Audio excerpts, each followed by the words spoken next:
Hello, all you spacers out there, and welcome to Safe Space, episode 3 of season 2. Yes, this is a tabletop role-playing show of science fiction and horror utilising the Mothership game system by Tuesday Night Games. This week, if you notice things are a little different or things feel a little strange, I know you're kind of watching it, you may have been watching this week on week, but it's been a bit of time since we last actually played this game. We did a whole spin-off in between. The magic of editing and choosing when to release your episodes means that you'll never know. But, you know, we've had lives and families and all kinds of things in the meantime. But during that whole time, every single one of us wanted to come back and roll some dice and hopefully get a little bit scared or worried or tense for a couple of hours. And that's why we're here. But who are we? Well, my name is Vince Hunt and I am your storyteller / warden for the evening. And I am joined by 4 wonderful players. Jim, if you could take it away. Hello, I'm Jim. I should be playing the role of ZAM BRAZEL.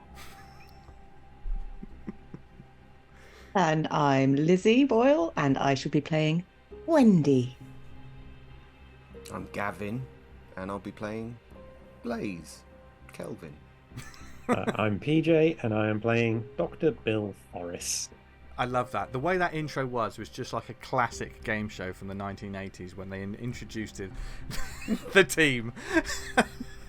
Seamless, absolutely seamless. Well-oiled machine, as you know. But as I said from the get-go, this is sci-fi survival horror. So content warning for anyone out there. There may be descriptions of horror, gore, psychological trauma, just weirdness sometimes. Nightmarish visions. We got it all, hopefully. And ZAM in a towel. Or, yeah. Or maybe it's just something too sexy for your eyes and ears. But if that's not for you, ZAM's got his own fan club. Jim. Go now. Yeah. ZAM's got a growing fan club. So It's him, isn't it? yeah, can't wait to see that fan art. But there may be other sort of adult themes as well, like trauma, drug use, all kinds of things may go on in this. If that's not your bag with your tabletop role-playing games, thank you for watching. Feel free to pull the ripcord and leave, but we're going to get properly stuck into it in a minute. But if you're a gamer and you're a warden or a GM or a dungeon master, if you've got games that are a little bit darker and a little bit psychological, please always talk to your players and make sure they're okay with the content that you're going to be providing. And I've got 4 lovely players, and we have, of course, drawn lines and veils, and I know which is too far. I mean, most weeks they tell me I've gone too far. They even said it on the very show, during the show. PJ's said it several times. But I'll keep tormenting them anyway. No, but in all seriousness, it's all about rolling dice and having fun and telling a story, and that's what we're here to do. So stick with us for the next couple of hours. There'll be lots of shout outs and segues at the end of the show. There may be some content that I use in this show that is from third-party providers. I will be putting links sort of in the show notes if that happens. So feel free to drop comments and likes down below. But I think in the meantime, I've got to do this every time, because this is something you've always got to do before you start a game, people. You always make sure that your players are on their toes. Do you have your dice? Yes. Yep. Do you have your character sheets? Yeah. Yes. Okay. Do you have your notebooks and pens and pencils? Yes. Yes. Yes, sir. Yes. Then without a doubt, PJ, you've already started, haven't you, man? Without a doubt, it is time to Got the flask of weak lemon drink. Oh yeah, you got to make sure you got your drinks as well. It is weak lemon. Hey! Mine's lime. Oh, Strong grape. there is nothing but rock and roll behaviour on this show, which is why we're going to get stuck into this week's episode of Safe Space. Chuck.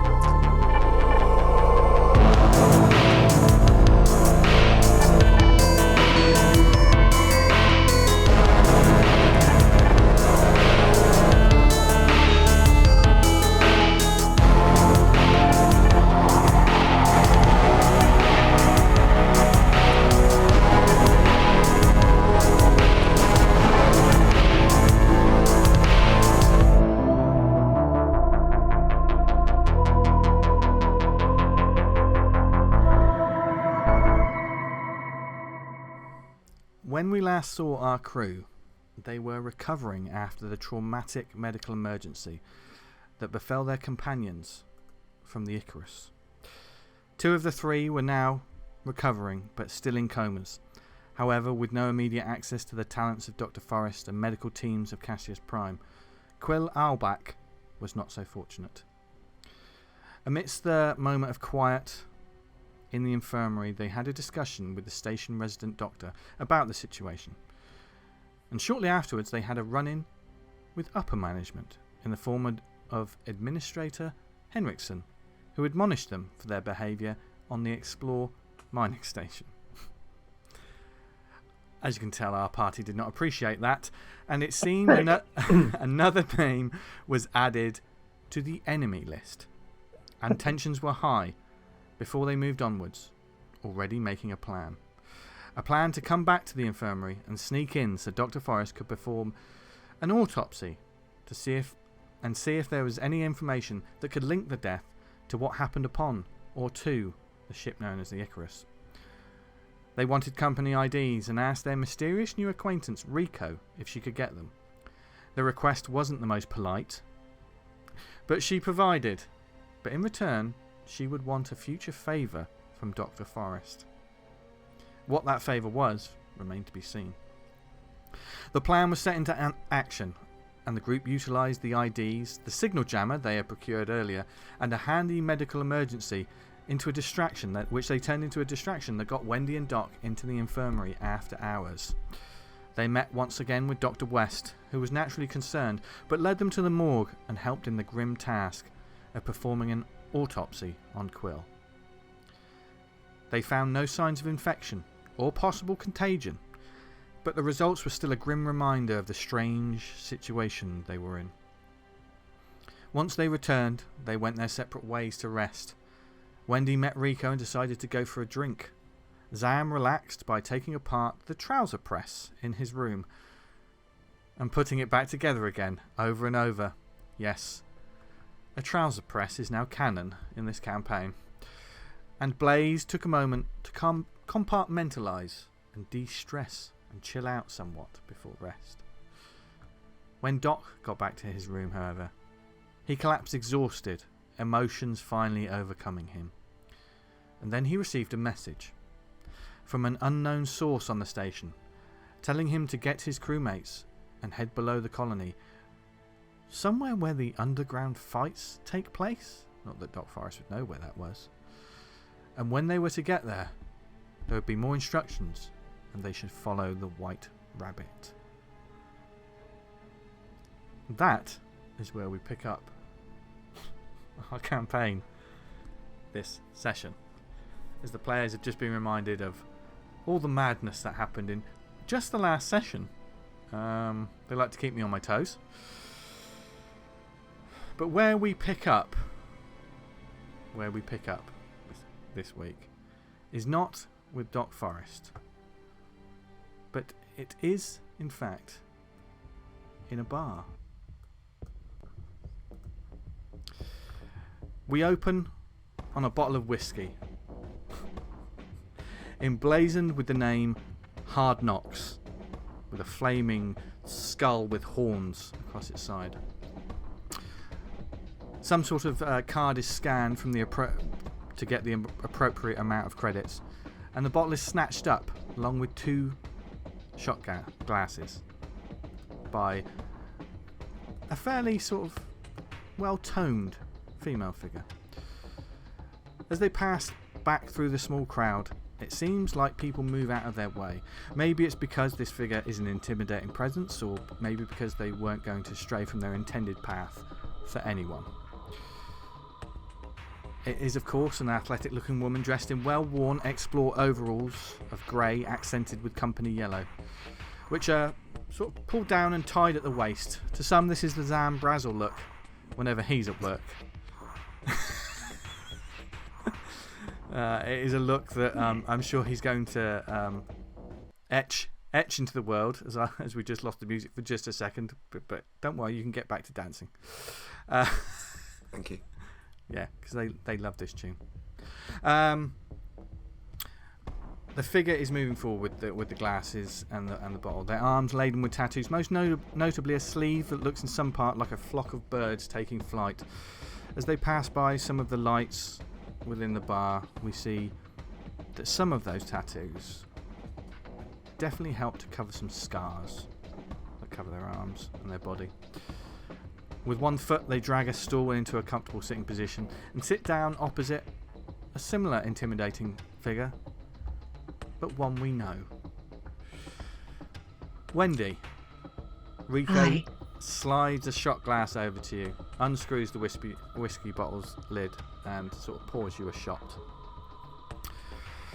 It's not exactly a taste of home, but after a couple of these, I find that your throat becomes numb to it. Let's do this academy style.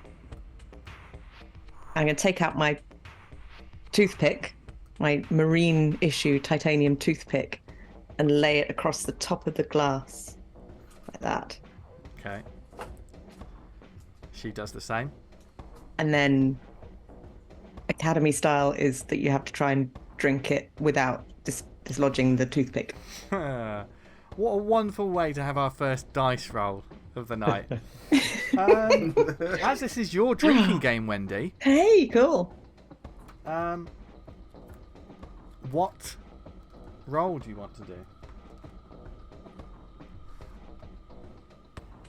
Well, I would say it's either speed, because it's about going fast, or social, because it's a social skill. Dealer's choice. I'll go social. Okay. So, both. Okay.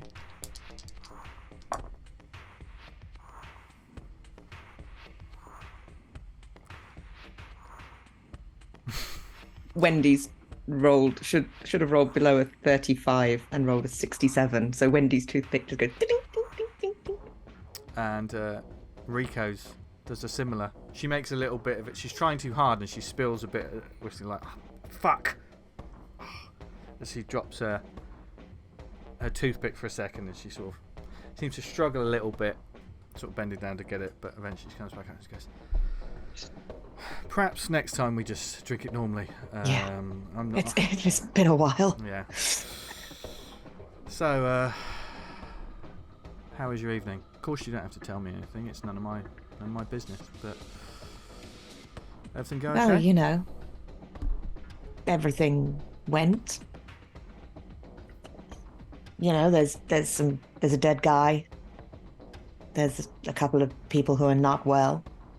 There's always a dead guy somewhere. There's always a dead guy. Yeah. The way you handle yourselves, like you and that beefcake, you go around with. You're military, right? Yeah.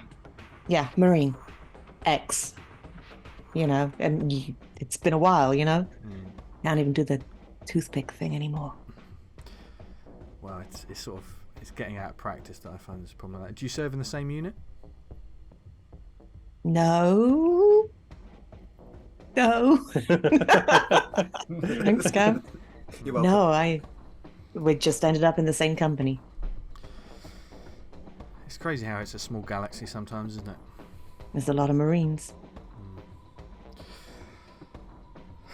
Well, you know how to handle yourselves, so it means most people will leave you the fuck alone. That's what I find in this place. She just pops the toothpick in her mouth. You can see the slight etching of some words on it, but you can't quite make out the name of her toothpick. Just a reminder for all viewers, the players made it a canon thing that people of the military all get a titanium toothpick, and it is tradition to name it. Which is almost a secret. It's become almost a secret handshake, hasn't it, guys? Anyway, it's like a Masonic lodge. Yeah. Oh, you have a toothpick. Good handshake. You do notice one of the tattoos on sort of Rico's arm seems to be of like a woman on a sort of winged, like a Pegasus-like horse, holding a sword to the sky. Which vaguely reminds you of something. I would say Give me a intellect History check. History check. Yeah, oh yeah. Different game. Oh Different god. game. Different Give me game. this is not going to be stress. This will not incur stress. This is merely a... Will my military training Yes. assist me? Okay. Mm-hmm. So I'm trying to get below a 42. And that's a 58. Hey, Wendy's useless today. But you don't incur stress for this. But it's in the back of your mind. You know that symbol from somewhere, but you're not quite sure. It's not. It's quite popular for people to get tattoos of their regiments and stuff. Maybe with Wendy's history, she didn't so much do that due to the nature of some of her work. No identifying marks, etc. But you know, she must have been some sort of pilot. She mentioned, I believe she mentioned to the crew she was a pilot of some kind. What brought you here? Remind me. We met and there was a fight and stuff. So, you know. Yeah, it was a. I mean, a fight's one way of putting it. It was a fucking mess. But by the way, how's the arm? Yeah, hanging in there.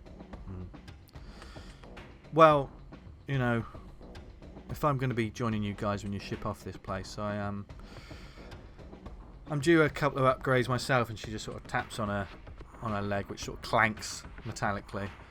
And certainly, I know some people that could totally upgrade that. You know, if it's well,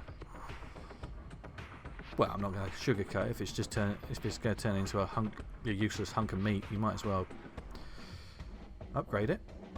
But, Well, we'll see. But just let me know. Let me know. That's what I'm saying. I know some people on the rim. Yeah, what brought me here? Well, money, really. I'm just trying to, like I say, everyone's got their own debts and things that they have to pay off, and I owed some people some money, as well as sort of factor in the, you know, the upgrades that I've got. So, and there's nowhere quite like a shithole like this for no one to come looking for you. Yeah. So, you know, I've done what I can, but I think it's time to head back out there. Okay. But I'd rather do it kind of under the radar, sort of off channel. I don't need to go through all the admin and bullshit. That's the problem with these. I mean, even they're getting this freelance contract. It's just the ad. I've never been a paperwork person. Do you know what I mean? I'm just kind of all about doing the job and getting shit done that needs to get done. So. Do not get me started on paperwork. Do not get me started on paperwork. She pours another shot. I'll drink to that. Clinks a glass, sort of. Jeez, you just Some bloke going, it's got in my eyes. I'm blind. Told you about my drinking problem. That joke came to you from the early 80s. Yeah. Yeah. So, you know, everyone's got their own sort of reason to be here, I think, especially the freelancers. Yeah. You know, the contract money's good, but It's just you? Yeah, I travel alone. It's just fucking easier. You know, I can just move on, do what I want. Uh-huh. You know. Ship? You No. said you're a pilot. Well, unfortunately, those she looks a little stern at that point. Well, those days officially are behind me. Well, they have been for a while anyway. But you know, Freelance contract. You travel alone to places where people disappear and hide. It sounds great. If scary, but great.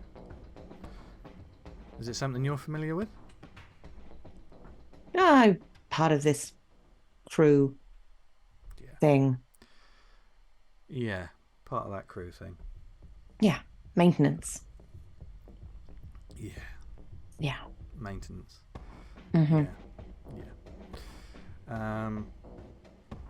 There's not many of those Teamster types I see out there handle themselves the way you did, but like I say, I don't like people poking into my business, so I'm not going to poke into yours. Yeah. I will. Hope you don't mind me asking something about. You been flying with those guys for long? Yeah, a while. What's the deal with that medicine man of yours? Doc. Yeah. Well, He's if he's even a doctor. I can tell. I mean, he seems quite good at patching people up, so Yeah. you know. He certainly looks like he hasn't done too many days work in his life, which is well, I mean, she points to your arm again. It's a pretty fucking good doctor, I think. Don't you think? Oh yeah, yeah. When he needs to be. Not the type that you'd normally find on a freighter like yours, but Well, you know, everybody wants to see the universe and travel and. has he always had that stick up his ass? Oh yeah. Yeah. Well, Yeah. But if he's got to stick up his ass and he's got balls, we're gonna get anatomical about this. He's got balls. He's not afraid of a fight. As long as really? he's got a car. As long as it's like a Grand Theft Auto, he's all right. Oh, he's a fighting man, is he? When he needs to be. Well, he's clearly a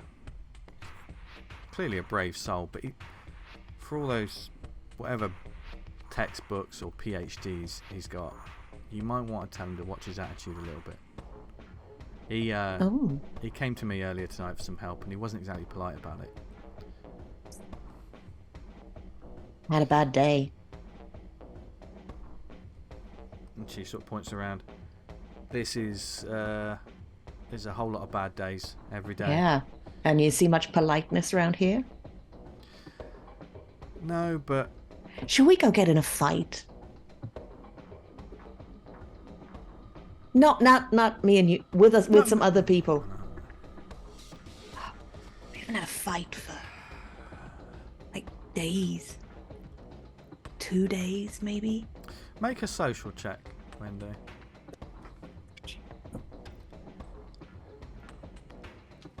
That would be. Oh man, that was different dice, and that's a 90, so that's a massive fail. I think no stress for that one. I think perhaps let's just have a couple more of these, and then perhaps we pick out someone that's, I don't know, being a little bit of a creep. Just show them why not to be. Yeah. Yeah. Cheers.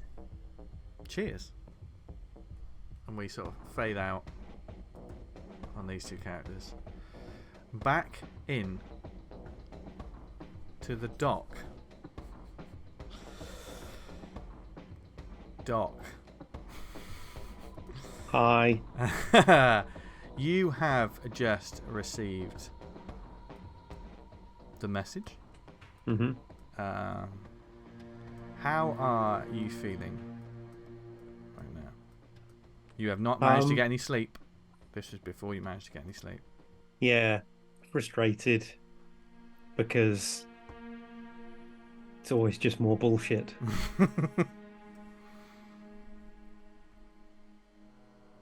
With the words bouncing around in your head of what this voice said, what would you like to do? It told me to go to where the underground fight ring which happens. you have no idea what. No, what they're but talking with about. my whole crew. Mm. Okay, then I'm going to go to the captain first, knock on her door. Okay. And you leave your room.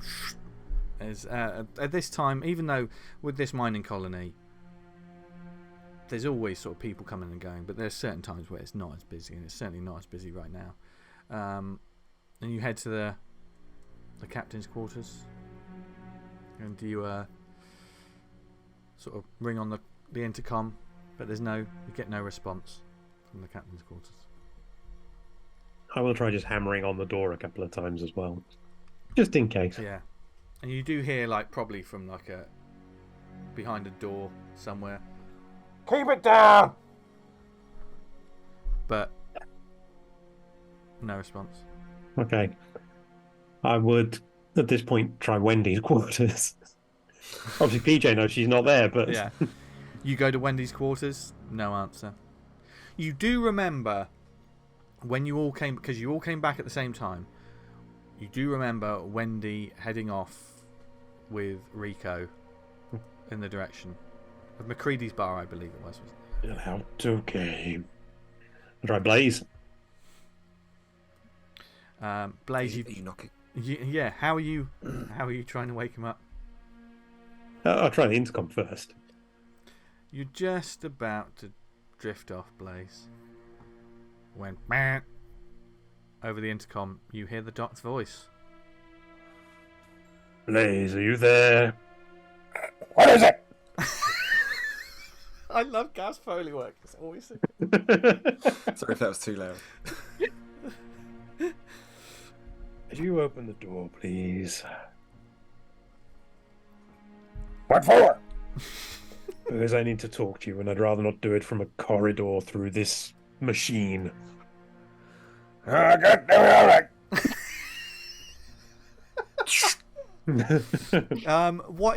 What does he look like? What is he?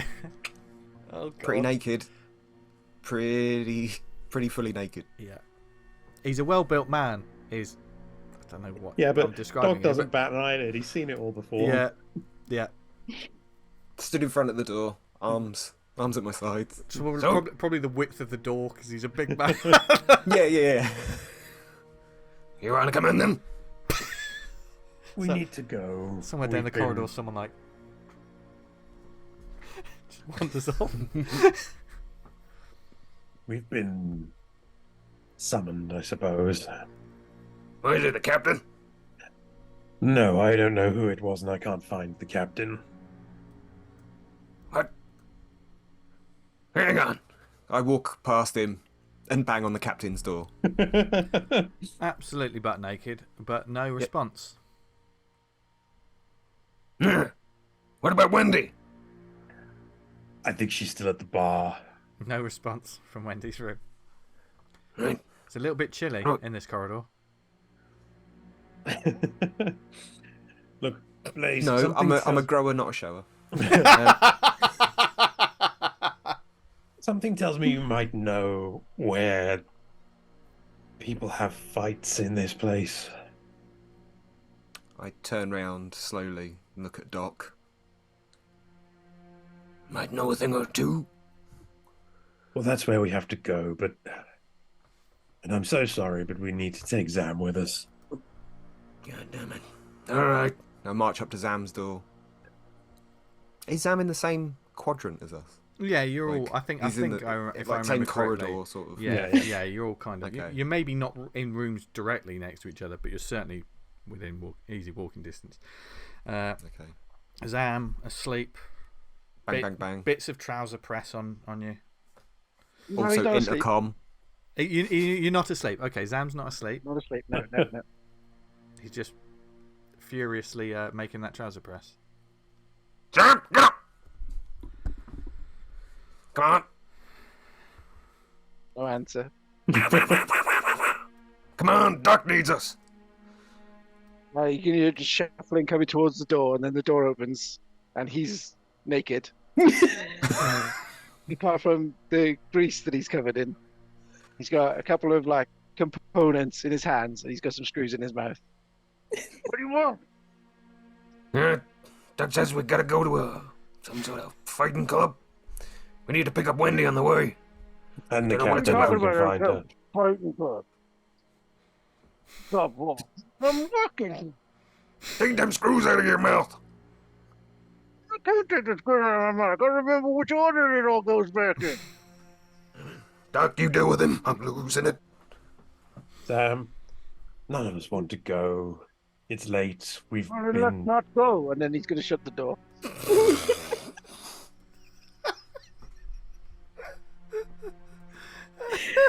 Stop banging on the door again. Vince, we fucked your game up. That's right. I'll find a way. I'll find a way to get back. I'm trying to super up my Brazel. trouser press here, you know? Brazel, you're fucking coming with us if I have to get Blaze to drag you out of that room naked. Pop my head round. Come on, Zam. I've got to roll a panic check. Zam, both of you, put clothes on first. Is this an emergency or not, Doc? Shuffle off back to me. Yeah, go back, get dressed. Gonna put my my overalls on. There's a brief moment, Doc. There's a brief moment that goes through your mind of what it was like being a parent.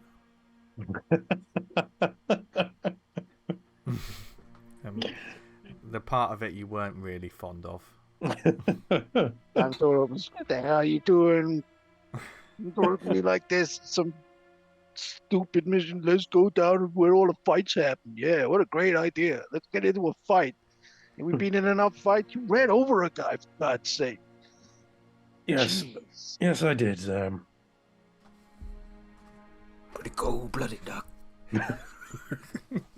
Just go. All right, let's get Wendy. Well, where's the captain? And he's going to go and knock on the captain's door. Any answer, Vince? There's no answer from the captain. Let's Gavin just, at the intercom. Hey, Captain. let's just keep an eye out for her as we go and find Wendy. As we fade out. What's No, the time, by the way, before we... It's probably hours in the morning. I believe it was early hours when you got back, wasn't it? So we're probably a couple of hours before dawn, probably. 4. Oh, wow. Yeah. It was a long night. You did break into an infirmary in the night, so we're probably talking about between 4 and 5. The bars are constantly open because the shifts are constantly going. So the bar staff sort of changes over, but there's always someone that needs a drink on this place or just to chill out. So, but back in the bar, Wendy, just give me a D100 roll, please.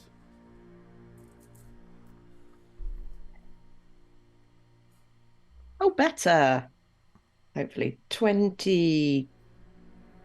Excuse me. It's either a 6 or a 9. 26. Okay. We as the group wanders out to try and find Wendy, we cut to like a pretty gruff looking sort of minor looking fella. He's still got grime on his face. He's he looks a bit drunk. He's got like a patchy beard, and he's there for a moment before in slow motion just and you see one of his teeth go flying over, and as you see Wendy, this guy tumble off his stool from the right hook from Rico. You see his friend, who's a little bit more like a pencil of a human being, but still sort of grimy. Looks like he's got a bit of a sort of hair lip a little bit. And he's coming at you. What do you do? He's about to sort of like swing a punch at you. What does Wendy do?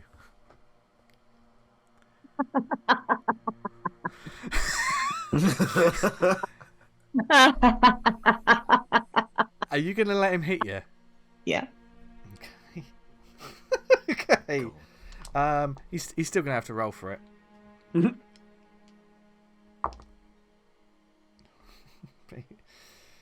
He rolled a 20.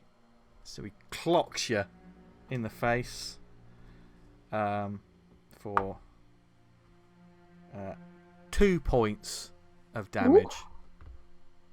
As but you know, this wiry-looking fella, but he's got a miner's hands, and it's like a brick just hit you in the face, and you stumble back somewhat. Oh, you're cute. Can I go for him and try and grab his hand, his fist hand in my hands? Yeah. And then I want to twist viciously. Okay, so make a combat check. Can I add my athletics Yes, you can, and your military training. and my military training? So I'm after a 71. I mean, he just slugged you, but he doesn't have the doesn't have the reflexes or speed of a boxer. So he doesn't pull his hand away. If you succeed, then Yeah, and that's a 57, so that's a success. So Okay. I go quickly to him and then just, or actually maybe inwards, which is going to hurt more. Outwards or inwards? Are Let's you go inwards. Are you looking to break or to just? I'm looking to hurt.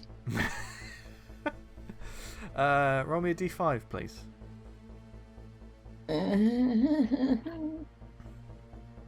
Oh, that's a 1. Okay. I've given him a Chinese band.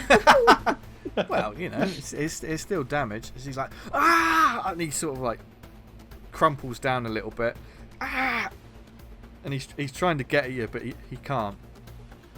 As you see, sort of Very cute. sort of Rico kind of like in the background, she's spitting out some blood, and you can see like she got cracked in the nose earlier from these douchebags. So she turns around and she just, you got this? This is great. You fucking bitch!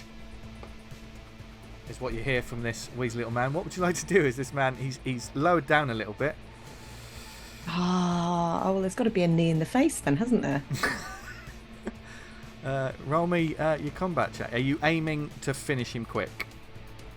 I'd like to knock him out with this Okay, one. okay. That would be all right. Okay, So that is a 41 okay. against a 71. I'll give you an advantage with this. You can roll again. See if you get a Okay. critical. No, 63. Okay. You still you smash it. It doesn't quite it doesn't knock him out completely, but he drops back and he sort of smashes against the table and he's on his back just Maybe if he's just whimpering. Yeah, he's seeing starts Yeah. and you see him spit out some teeth, and Rico she just looks to the bartender starting to say something. She's like, it's fine, I got this, and she goes over to sort of pay some money. At that point, Wendy, as your adrenaline, how is Wendy feeling right now? Oh, this is great. Then I tell you what.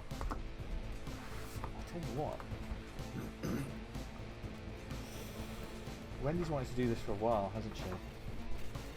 Kick the shit out of people in a bar. I think she does it quite a lot. Yeah. Well, it's been a couple of days. Yeah, it's true. Now, roll me a comfort save, which will be. Ooh, I just blimey. have to.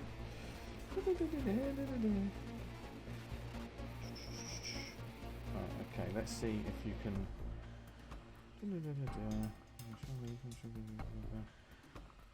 Because there is a certain amount of stress, and if you do something to de-stress yourself, then you can possibly take away some of that stress. And I think Wendy is in her element. Even though for many people, for most people, this is not something that would de-stress them. But Wendy's quite happy. This is right just. now. This is just This right. is pretty much all there is now. Yeah. So if you would give me a sanity save, please. Oh, blimey. This is not something you're going to get stressed on. Yeah. Have I got anything that would assist with that? Not really. For a bit of fun, I'll let you have your military training on this. Okay, cool. So I need less than a 30. This is maybe unconventional, people. But Oh, dear. Luckily, I'm not going to get stress on this, so it's a 55, No. which is a critical fail. Okay. Ooh. On a God. on a shore leave, when you do sort of de-stress and things like that, for those listening at home, You make a sanity save. If you succeed, you can take off some of your success, some of your stress. You may be able to turn some of that stress into stats for your saves. We've done it in season 1. It was season 1. Failure, you don't convert any stress, but you do relieve all of it, which is something that has been updated in the Mothership rules recently. Ooh. Yes. Setting you back to your minimum stress. Really?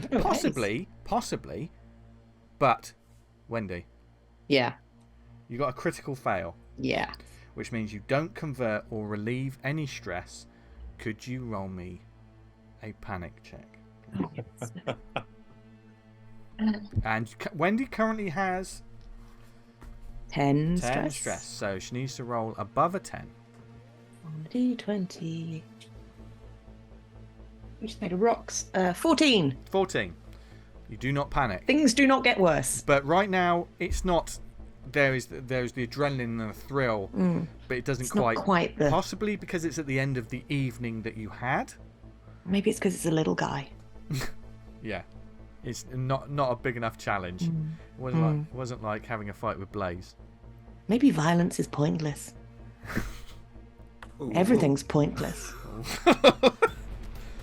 I mean, you know. Who's next? That's quite a... Well, as you say that, you hear some familiar voices sort of coming from behind you. As that is at the point when the rest of you arrive and see like there's people wanting Wendy out. Some people are cheering, and you can see two fellas spark out. You see the back of Rico talking to the bartender at the bar, and Wendy seems to be contemplating something, but also quite chill. It's like, Boys, we're too late. We missed the show. Yes, of course we did. Blaze, What's could you... going on here? Can't you people go 5 minutes without punching someone?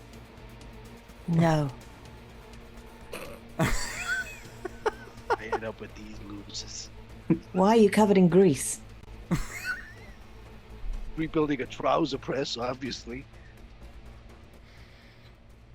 I didn't get to finish it because Doc here decided to interrupt all our evenings. Yes, and yours was so productive. Wendy, we need to go. Why? I don't actually know yet. But Okay. Oh, well. That was easy. I mean, it's as good as staying here for no reason as going with you for no reason. I'm not so sure about that. Where are we going? Well, what about Rico? We taking her, Duck? I was told to bring our crew. Is she in our crew?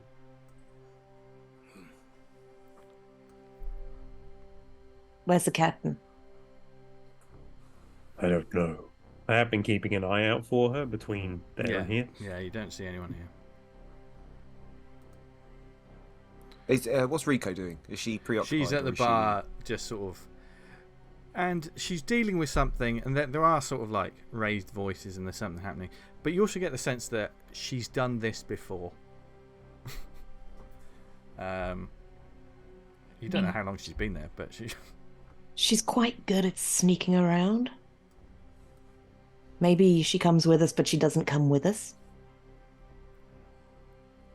If you know what I mean. Yes. She can tail us. Yeah. I don't give a crap. More the merrier, maybe. I don't know. I mean, we don't know what we're going or what we're going for. Well, my guess is that you've built up a rapport with her here, Wendy, judging from the carnage, so... Yes, absolutely, please ask her. there's Rico sort of... You just hear like, yeah, we're going. Oh. Hey. Yeah? After party. She sort of looks to the rest of them. Okay. Don't get excited. I hope this has nothing to do with the grease that's on that one there, because... No, he's always I like didn't realize you were a comedian I'm a fighter. Oh.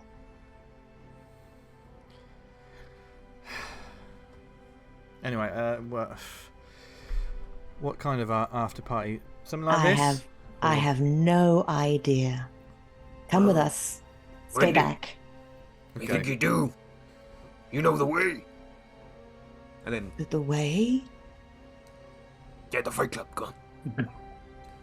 We're gonna fight club. Yeah. You want a And then right rematch? The walk and talk as everyone sort of leaves. I've Rico been just told sort of we need. giving a couple of pieces and goes, Yes, I've been told we need to go to wherever they have their fights here, which seems to me to be anywhere, but I'm guessing they meant somewhere One place. specific. oh no, there's a specific place. There's in Yeah. fact, I think a couple We of know. your friends here, Doc, know it pretty intimately. That's not a surprise. Bashful. Surprise. Zam's always getting it. No. Don't drag me into this any more than you already have, though. You're part of the crew, Zam, whether any of us like it or not. Which we don't. It'd probably be pretty hard to Well, drag you yeah, because it's you're covered in neutral. grease and things. You wouldn't be able to keep hold. Sorry, I've had a few shots. So That was Vince talking. Yeah, so did I. I'm doing fine.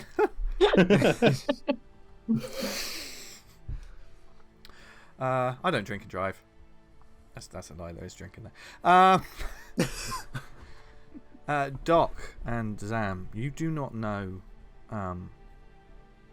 They sort of take Wendy and Blaze and Rico. They seemingly quite confidently head in a direction that off the beaten path, sort of tucked away, before reaching like a hatch leading further down, like leading underneath the standard part of the colony. And as Rico sort of opens it and it sort of clanks, and this is sort of tucked away, seemingly away from security cameras. You do know this is no one can see this, but as she opens up, there's the sort of warm, stale air coming from the tunnels below. As Rico's like, ladies first. Yeah, we're all gonna die. I climb down. As Rico sort of holds the hatch open for the rest of you. It's like, what? I'm surprised. Why aren't you more positive, big man? Don't me? Talking to me or you? I'm talking to what's your name? Bam? What's his? Is it Zam? Was it? Screw this shit. He's just gonna climb down the ladder. Yeah. He's having trouble with his trouser press. I wouldn't take it personally. Those things are a bitch. I wasn't having trouble with the trouser press. He's trying to enhance the maximum warmth that we get so I can do the shirts properly. He's an idiot. Doctor, after you. And Thank you. you head down. And Blaze, she certainly opens it up. She leaves it open for you as well before heading down into the tunnels. And of course, Wendy, you were taken here by another sort of small group. You didn't see Rico at the fight, but she seemingly knows where she's going. Blaze, last time you were here, you were being led by one Banjo Flanagan. Pour one out for Banjo.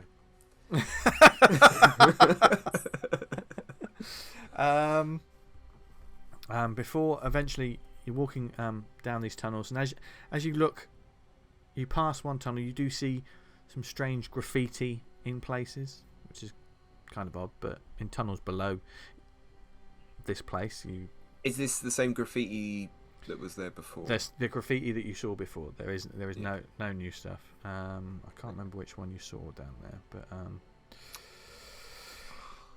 I've got my notes somewhere. But certainly you head, there's a small tunnel, and then there's an opening where there's lots of There were like lots of crates last time, but there aren't this time. There seems to be a small travel buggy, almost like a heavy-duty golf cart in some ways. Enough room for 4. And Rico sort of looks at it and goes, "The fuck is this?" Doc? My instructions were to follow the white rabbit. White rat? Oh, What the fuck? you've been on Drag the me down good here. drugs again. Some stupid. Have you been drinking again, Doc? Like really Actually, drinking? no, not tonight.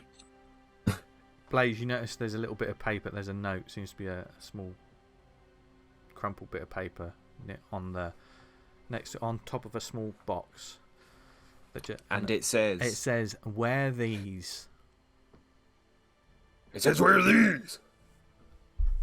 And as you open the box, you see there's 4 rebreathers, sort of little face masks to go over your head. It's sort of like, it doesn't cover your eyes, but it's sort of like almost like a painter's sort of mask, if you know what I mean. But sci-fi and cool. Space masks. Space painters. No, that's a bit weird. And you then slowly begin to hear like the rev of another engine just ahead in the tunnel. Masks on, into the buggy. Rico, if you would maybe kindly find our captain, tell her what's happening, please. She actually, like, for the first time, looks a little like this is just a bit weird for her. She's normally been dead level about things, but she's a little bit, maybe it's alcohol, who knows. She's like, okay, I'm not sure what the fuck you guys have gotten yourselves into, but Honestly, neither am I. I could go look for the captain, and No, Zam, you're coming with us. Yeah. Ritten here could go with you to wherever the hell you're going. nah, Get in the back of the buggy, Sam!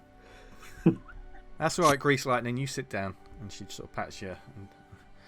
And, well, I mean, if you've got any way of following. and she sort of I don't know where these things go. Well, I think I can dig out some maps or something somewhere. Just whatever you're gonna do, don't get yourselves killed. Obviously, you're my ride out of here. And plus, she winks at the dock. You owe me. And she just turns around. Well, she takes one look down the corridor to where there's sort of like this sort of chugging of an engine is. And then she looks back and just goes, just be careful. I'll find that captain of yours. Thank you. She sort of heads back. She turns around and heads away in the sort of direction you were coming from. You all put on the rebreathers. Yep. And Grudgingly, yes.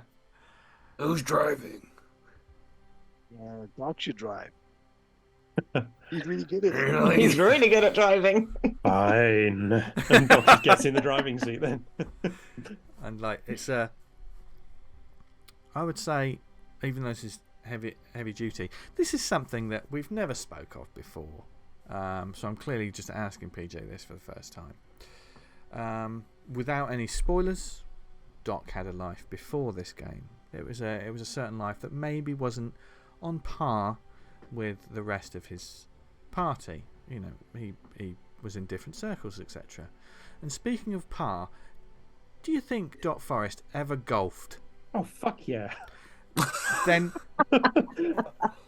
this You're surprised, even though it seems it's obviously it's not a golf cart, but you think you know where you are with this. You're like, oh, this is Sci-fi golf carts, obviously. yeah.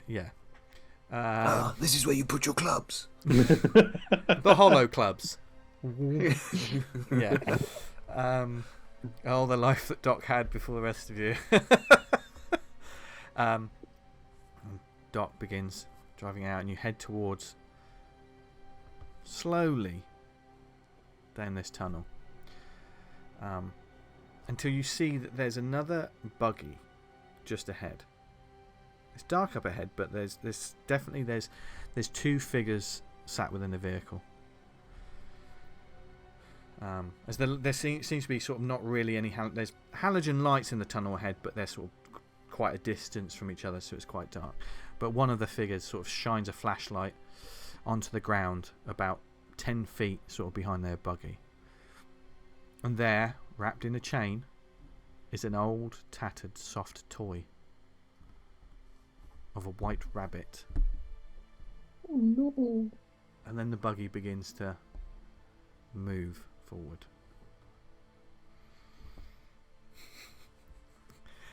And you drive onwards, I'm guessing. Follow. And this certainly, as you're just chugging down these tunnels, the sound echoing off. This is really like an underground tunnel below this sort of colony. And it takes you down some long stretches of just straight tunnels. They're like bunker tunnels. Do you know what I mean? Just endless, seem like the same thing over and over and over again. You see, as you pass it, like there are security cameras on some of the walls, but you see they're either completely covered, or they're smashed, or they're ripped out of the wall. It gets to a point. You take a sort of curve round. And overhead, it sounds like you hear a train passing overhead.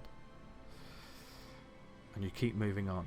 And as the train sort of passes over, there's almost a... You've got the rebreathers, but there's the feeling of air, the circulation. There's almost like a vent or something. It's just... You're caught by that. And as you continue heading onwards, you do see some visible sort of crude graffiti on some of the walls. There's a silver dragon that seems to be like a circular symbol with a silver dragon. There's small doors and corridors leading off, as you would with an underground train station. You know, when you're going down those tunnels, and you always think, where does that door go? There's lots of these little doors like that. And as you're moving onwards, you feel the air temperature drop somewhat. You pass a large set of doors at one point, and as you pass through them, there are there's more lights ahead, but the air definitely changes in some ways. You see a little light sort of ping on your rebreather with a... And it keeps... You can tell that the filtration system or whatever is starting to kick in. And this has been a fairly sort of long ride in this little buggy, and it's always sort of kept... The one ahead has always kept a decent pace. Occasionally you see like the passengers sort of turn around and sort of look at you to make sure you're still there. On the way, Mm-hmm. I have a personal locator. Can I switch it on? Okay. Which I know will not be in any way useful But unless we're really lost. But it will send a signal back to probably our ship. Yeah, it's your personal locate. Yeah, so you can totally do that. What that device looks like, what do you imagine it looks like? Something like that. It's not a huge... Oh no, it's just a little something on my little utility belt, which obviously I wear all the time. Yeah. Toothpick, personal locator. Yeah. That's about it. Before we go further, just a quick question, a quick maintenance and mechanics question. What did the party take with them? Wendy was pretty much whatever she had, but the other three of you, you were. Naked. I'm not yet naked and afraid. Never afraid. Never afraid. Didn't say you were the one that were afraid. Oh, right, yeah. He's overall gone, so he'll have his tool belt. Okay. So he'll have some basic tools. Yeah. Because obviously a lot of things were moving, so you had this opportunity before you left to take anything if you wanted to. Doc brought his med kit and his strength gun. Cool. Yeah. I'm not saying you needed to be packing, but I just wanted to be. I'm packing. But you're packing your Yeah. pistol. Yeah. Yeah, decided to bring a pistol. Yeah. Did I think Wendy? Wendy when would I went have. and got dressed. Did yeah. Wendy have a pistol when she came out earlier that night? Oh, now we went into the not the hotel, the hospital. Wasn't that nice? I'm confused. Would I have taken a gun? We can deal with to that. the We can. hospital? Yeah. I'll look it up. Yeah, look it up. Yeah, we can deal with that because as you, so you have all these things just to bear in mind what you have on you, etc. Oh, and no, wait, no. I was gonna say handcuffs, but I would have left And a bazooka. There's a large set of doors that sort of. You see that the buggy in front stops before this enormous set of doors, and the passenger sort of gets out and holds up a hand, and you do see in these sort of dim lights, this person is wearing. It's like a long, sort of all-weather looking jacket. They seem to be wearing. It looks like a sort of like a hazmat sort of breather mask. It's a bit more full on than what you've got. You know, pretty sort of patchwork, but they hold up. They tell you to stop a second. As the driver sort of gets out and goes over to one of the doors, and he seems to be. He does something with the panel, and you see it just begin. And as these doors sort of open up, you get like from the cool air, there is all of a sudden like a warm air that hits you. Warm, almost atmospheric air that hits you. And as it does so, you do notice that two lights go on the rebreather, like doot, doot, doot, doot. It sort of beeps for a second and beeps for a few moments before, and you can tell that the rebreather's kind of working hard, but it's not going to fail. Don't worry. There's a roll for this. No, you don't have to roll for this. But it seems to get warmer, and the figure steps back into the buggy, and then they sort of flash their flashlights towards you twice, and they drive onwards. And as you follow them, what you do notice as you leave, as you pass the doors, you see that you venture into what looks like an enormous scrap-laden junk heap. This is like huge. It's almost like there's massive corridors of scrap. I will take the players to the Cassius Prime layout to see if they can figure out where they might be. So I've realised that Wendy wouldn't have a gun because all our guns were taken when we arrived.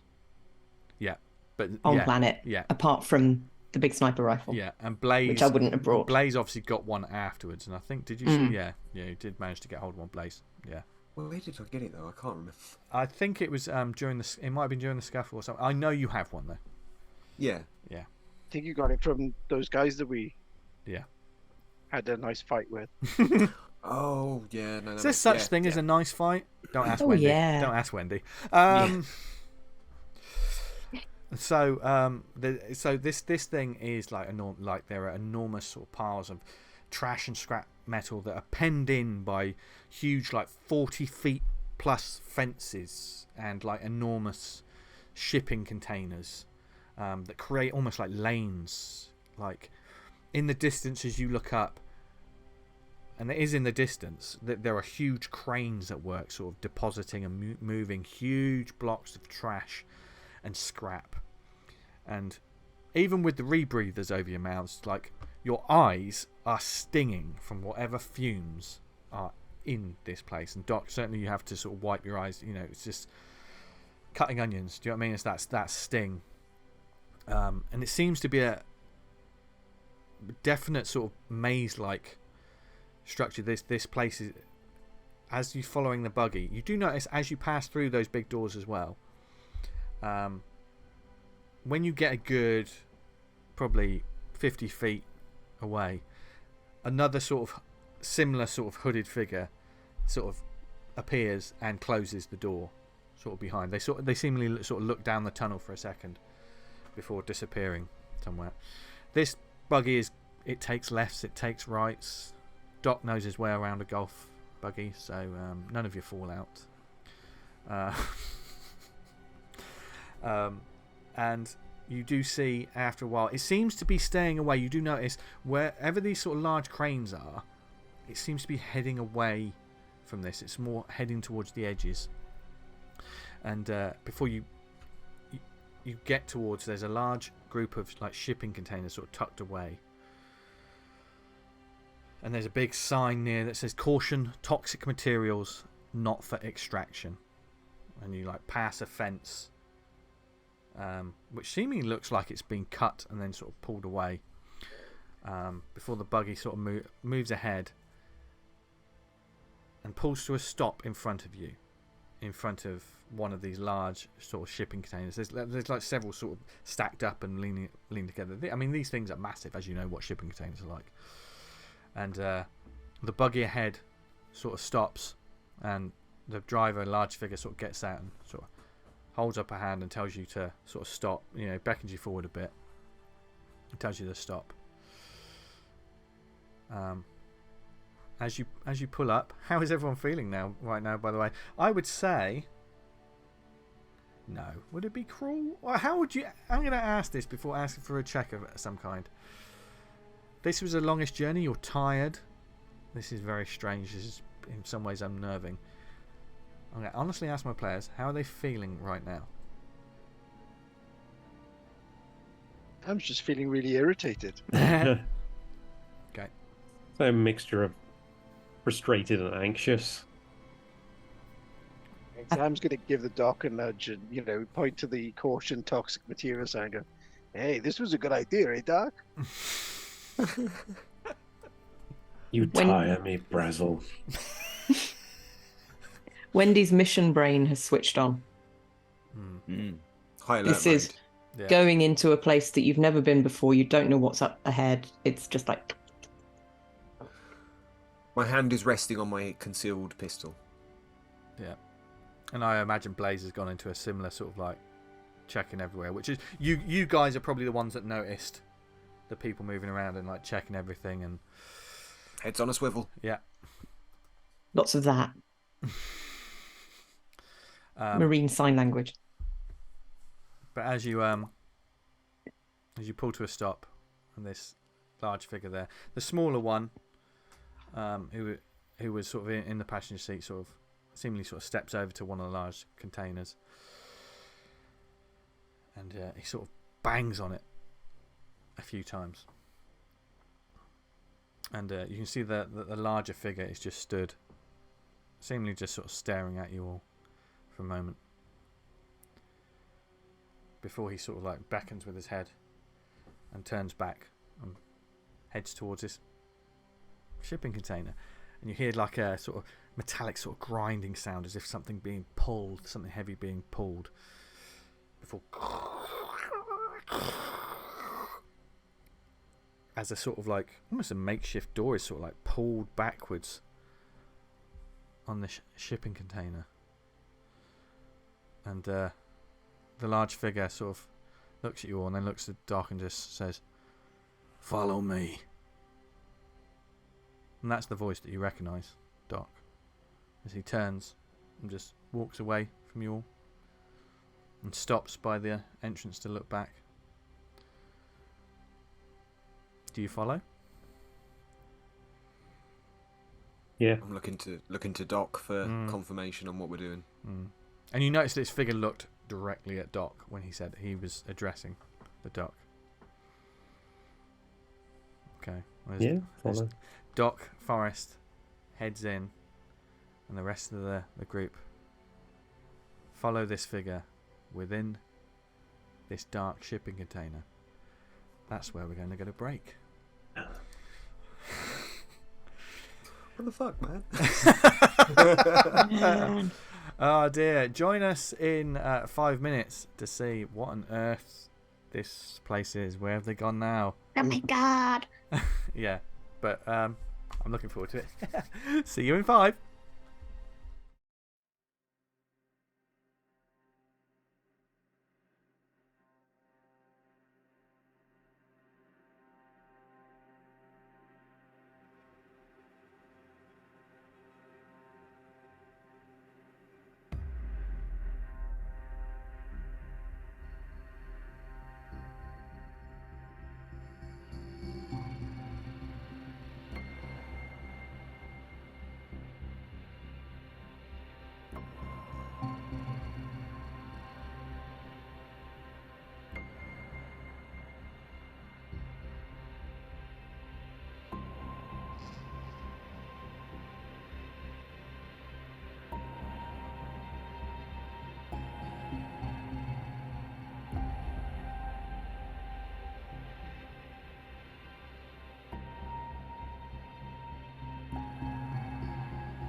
and welcome back.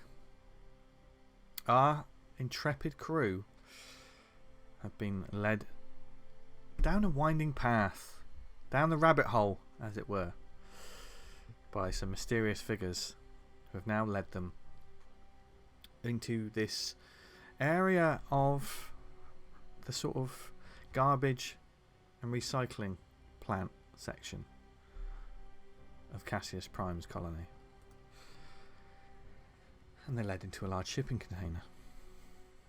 And you hear like you head down a slope somewhat, and the echo of heavy boots against the sort of corrugated metal just echoing around before, and it's dark in this sort of corridor before the two figures come to a small door, and as they open it, there seems to be warmer light coming from inside. And I'll get some mood music just for the sake of it. Just to really put my players on edge. They hate it when I change the music because they immediately think, what's going to happen now? Underground Jazz Club. It is, yes. Excellent. So cats going, everybody. I wish, but I won't say any more just in case they sue us for copyright. As you're led into this large sort of shipping container, you find, through this door, you find it's not full of hazard. One thing you noticed on this walk as well, there seem to be it's surprisingly clean in here, devoid of sort of hazardous and toxic materials. There seems, the walls have been, it still looks like it's old, been disused, but, and as you pass through this door, you see that you open up into this room that's instead been made into some kind of habitat, and it's a large open sort of space that leans back, and you sort of realise that there are two sort of these storage crates sort of mashed together, and when you look back you do notice that there's crude welding, and some of these, there's sort of shelves, some of them larger shelves you imagine to possibly be bunks. There are piles of stocks and supplies in boxes and crates throughout this area as these figures sort of lead you onwards. And as you are led on, you see 4 more figures in this space, each dressed in a sort of like similar patchwork mix of ragged heavy duty clothing and protective hazard suit pieces. You would all recognise, even Doc with the sort of experience he's had right now, this is not military gear. There's nothing. This seems to be protective. This is workman's gear. Different types of protective clothing that have been patchwork, stitched together. Some of them layer upon layer. It's very strange. Like they've just put all this together from bits and bobs. You do see there's, as you pass by, boxes of discarded bandages and medical supplies. So there's like salvage and junk.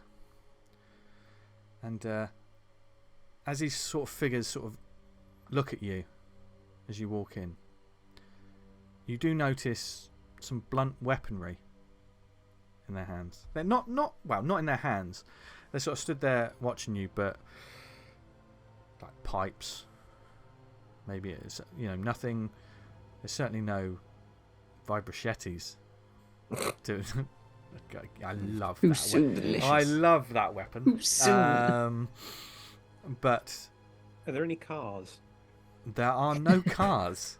There would be space for a vehicle, possibly within this, but it seemed to have been turned into something else. But these figures are sort of looking at you, and some have got hoods up. Some of them, one of them has like a mask, and they've all sort of like got masks in some ways. One of them has a mask where their sort of head is sort of, they don't have a hood, and you can see the top of their head is shaved, but it also looks like badly burned. But obviously possibly hiding worse burns behind the mask. That's something you would notice, Doc, as you definitely wander in. In the boxes and the crates, are there any that are open so we can kind of see the types of things that are in them? Yes. And- There are a couple there are like closed ones, like stacked up, but there are ones that seemingly have like I said, the disposed medical stuff. Some of that looks, I mean, Doc, when you look at some of like the bandages, it doesn't look nice. Is there a box that's got like canned goods? You do see canned goods. You don't see a box that's full of them. But Or you just do, you they're do dotted around? Yeah, you do see I some will- dotted around.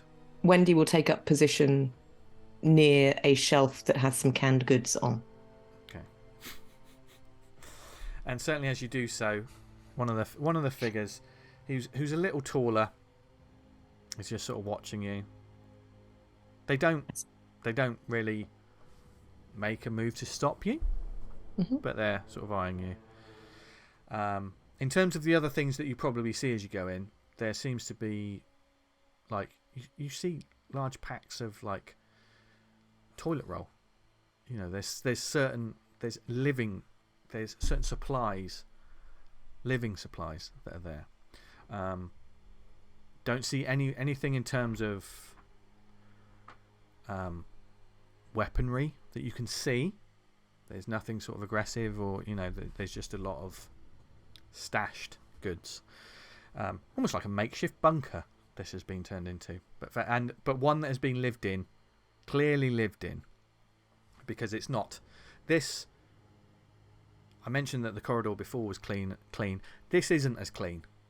We're not talking sewer, but it definitely looks a little more a group of people living in a smaller space kind of thing.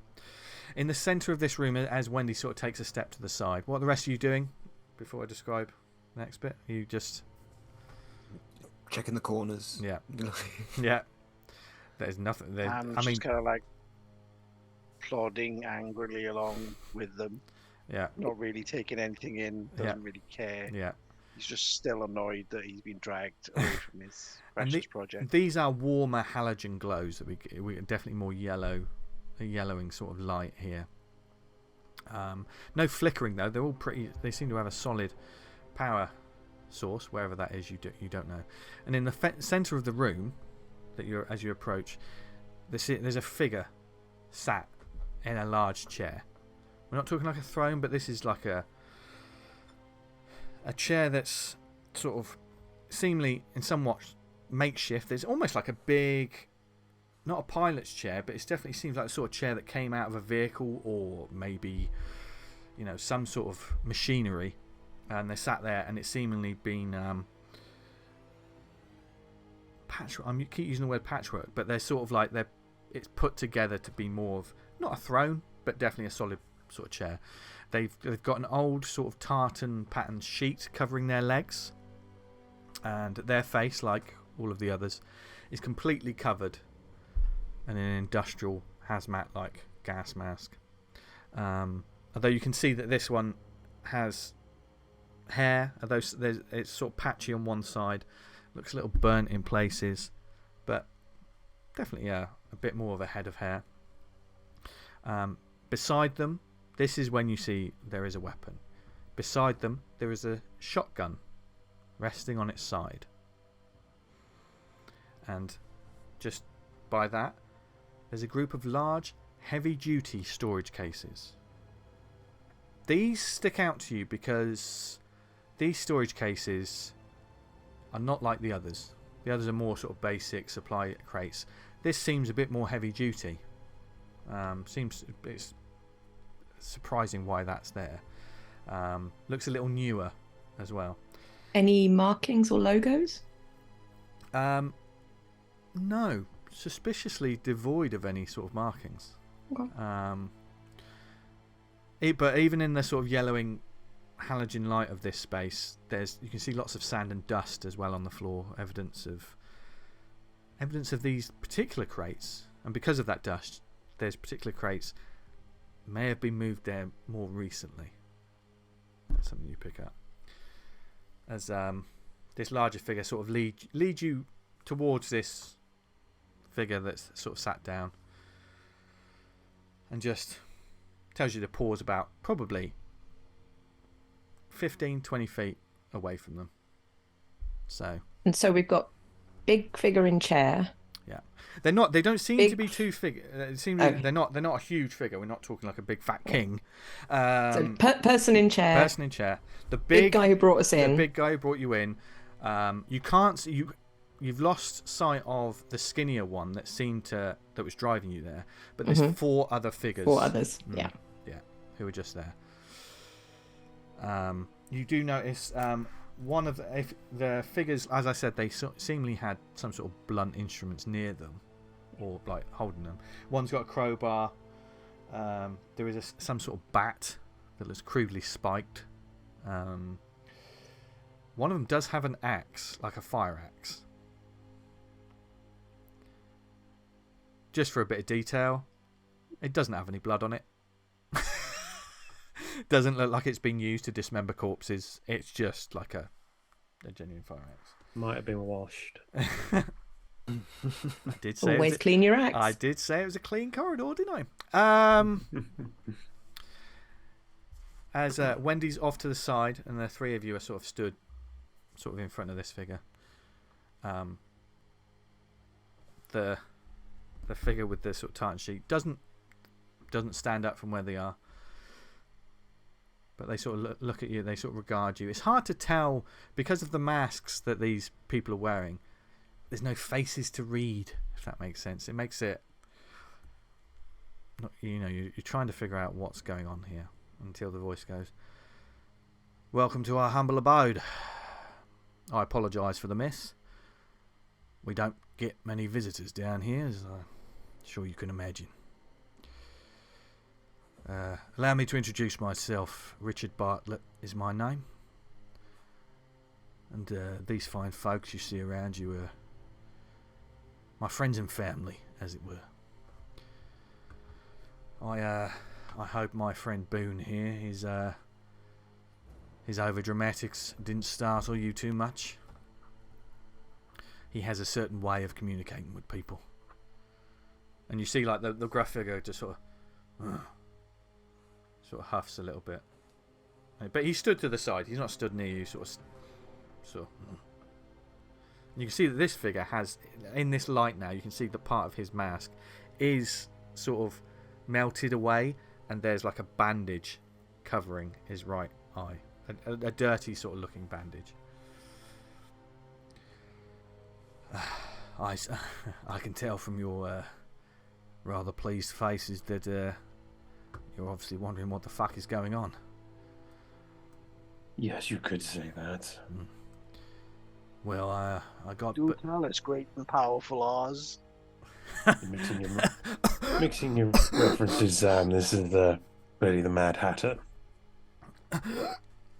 As he coughs, like, you see a couple of figures sort of move for a moment. It's like, holds up a hand. No, he's funny, this one, and yeah, sorry about the dramatics. Again, that's Boone's fault. And you just sit here, grumble. Look, we brought you here because we need your help.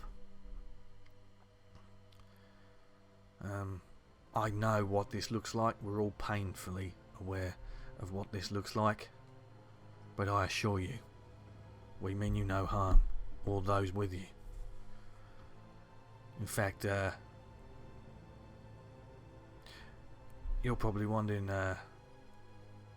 you're about to ask me where the fuck is your captain, right? Well, I didn't assume you knew, to be honest. Well, I thought it was a bit too much, but Boone said here to get you off your backsides and move here. But where did you Foxwell? Where did you say where she was? And there's this figure there going, like a slimmer sort of feminine figure. Seemingly she doesn't have a weapon near her that you can see. Last I saw, she was talking to Henriksen. She was, well, giving her a piece of her mind from what I could see. Yeah, so you see, she's quite safe. I mean, we know where she is, but we just wanted to let you know. Why would you assume that we would assume that you had something to do with us not being able to find her? Well, Boone here is, you just hear a lot of grumbling. Oh, well, you've got to understand that we haven't really had much social contact for a little time, so Zam, I think we found your people. Screw you, Doc. hey, if he hates these kind of places as much as we do, then we're definitely his kind of people. So once again, I apologise for the damn right creepy way that Boone brought you here, but like I say, it is of the utmost importance, and we had to be sure that you weren't going to tell any of the authorities, even that dog that's somewhere here. That's in my back garden. Chasing My neighbour's back the rabbit. As a garden, junkyard dog runs past with 3 heads. Chasing You'll face the that rabbit. later. Yeah. And that's with the window closed. It's a loud dog. How big is that dog? On this show, animals are always allowed. Where was I? It's we have need of you. Now we know we've been watching you for some time since you arrived. Actually, cut to as the bus containing all of the party is led on, and Doc Forrest is looking out the window and sees a figure out there, and we see someone in a hood watching before they turn and move. You're not making things less creepy. Oh, sorry. Well, sorry about that. Look, we understand your vessel's going to be leaving in a few days, and I know this may sound crazy, but we would like to book passage on it. Now we've Just been slap the Doc on his back and just say, "Hey, this one's up to you. You seem to like taking passages." We're not a passenger ship. We do not have the space to take on any more people. The thing, and you see the figure sort of shift back a little bit, and his posture changes somewhat. Well, it's funny you say that, Doc. I mean, normally those freighters, they're not made for a large crew, but we happen to know that you may have come into a few extra cryopods recently. Just before that other ship was jettisoned way up there into the free air. So, unless you were planning to take a busload of school kids off this rock, I think you've got some spaces. But like I say, and then he softens a little bit more. Like I say, this isn't. We're willing to pay you handsomely for this. Why does everyone assume I'm the one that makes decisions about passengers? It's really up to the captain. Oh, this is a sort of. I'm asking all of you. It seems like you seem to be working in. Well, tandem's the wrong word because tandem's 2 people. But what do they call it when there's 4? Anyway, but still, you seem to be quite a. There ain't 4. There's them and there's me. I don't give a crap. Shut up, Sam. Okay, you see Zam, they're all observing, aren't they? Zam, does the ship have enough power to run any extra cryopods? And we ain't hooked any of them up. That was salvage. You can get in the cryopods if you want, but I'm pretty sure you're gonna die. Well, we've got a few people that can help out. In fact, I believe your Isn't there a problem with your warp drive or something that you're quite eager to fix and get off here? Yeah, that's all gonna get sorted. Don't you worry about that. Okay. Well, that's good to know. But if you need any help, then my people here, they're quite handy with industrial equipment. Look, we've been surviving on the fringes of this place for a long time. And survival's just not enough. We need to live. Are you employees here?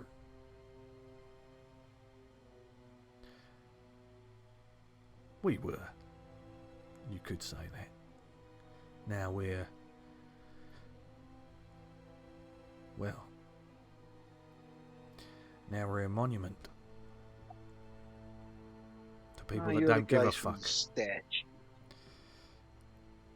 Yeah. That's us. A fucking statue. Oh, this is getting better and better. Look, pal. You don't know what it's been like for us down here. We just want to get off and live away from this shit heap of a company. Oh, then you don't want to come with us. And you see, like, Bartlett sort of looks to the others for a moment and they're sort of taking all this in. Things are changing on this rock.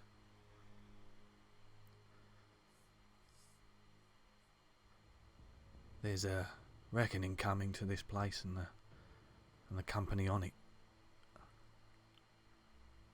We would like to not be here when that happens. That is why I believe that the dragon sent you here. He's gonna nudge the doc again and go, oh, great, you found religious nuts too. I have some follow-up questions. Define reckoning.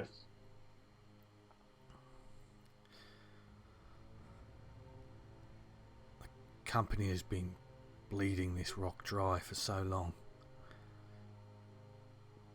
Like a leech. It's time that the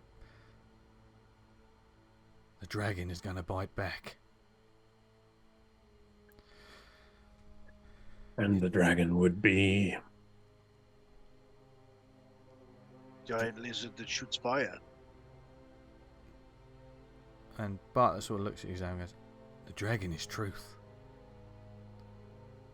The dragon showed me that a great light will come from the sky, bringing forth our saviours, and that which would bring about the reckoning. I need to get my people off this place. The company doesn't give two fucks about any of us. It never did. That's why we've hidden away. But after a while, survival is not enough. We intend to live. So I'm asking you, please. Like I say, if you want to live, you don't want to come with us. Tell them about the Icarus, Doc. Tell them how close we came to death that time. Bartlett sort of... It's hard to... Does he look confused? His head cocks a little. No, I don't think we need to tell him about the Icarus. We only need off this Probably planet. know if they come on our ship, they're gonna die. Like we're all gonna die. Once we stumble from one problem to another. Everyone dies. It's just where you happen to do it. And we would like to do it anywhere but here.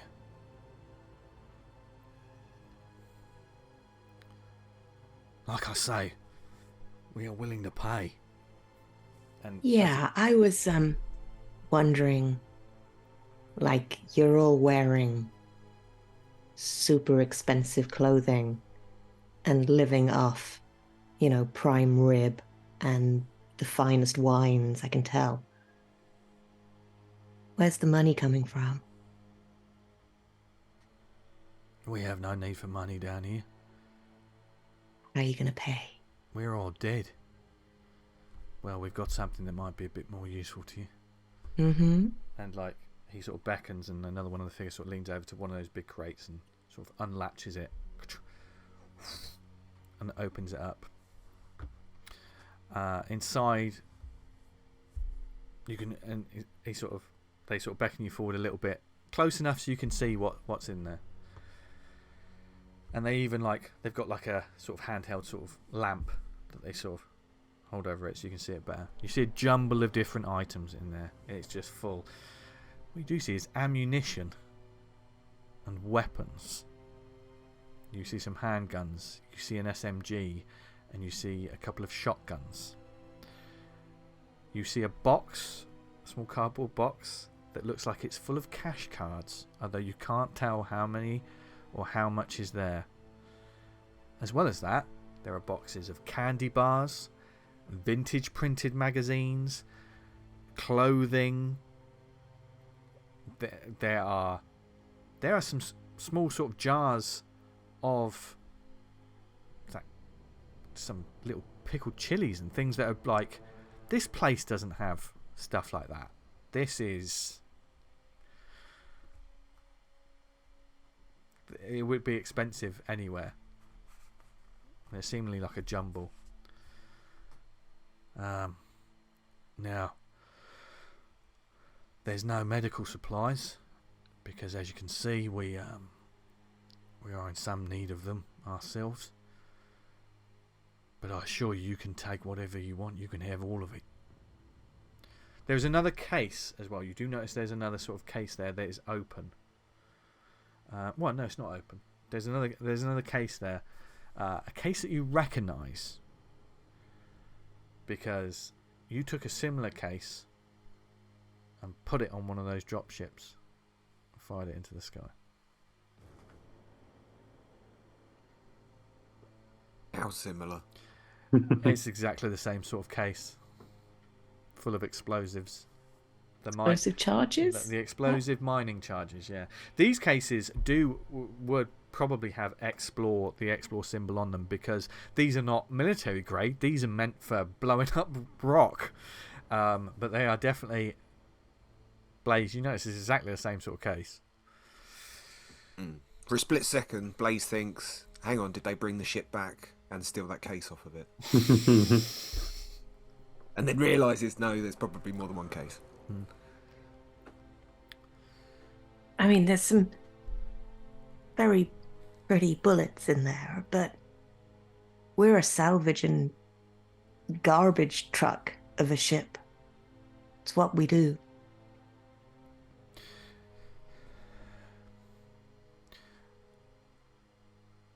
Working for companies and doing certain types of work, hard labour, usually for minimal pay and dangerous work. That's what we all do, or did. I can see a worker when I know a worker when I see one, and like a sort of slightly sort of patchwork gloved hand sort of points at Zam.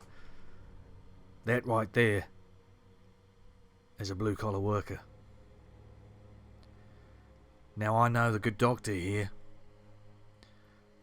He seems to be a very good doctor. I don't know.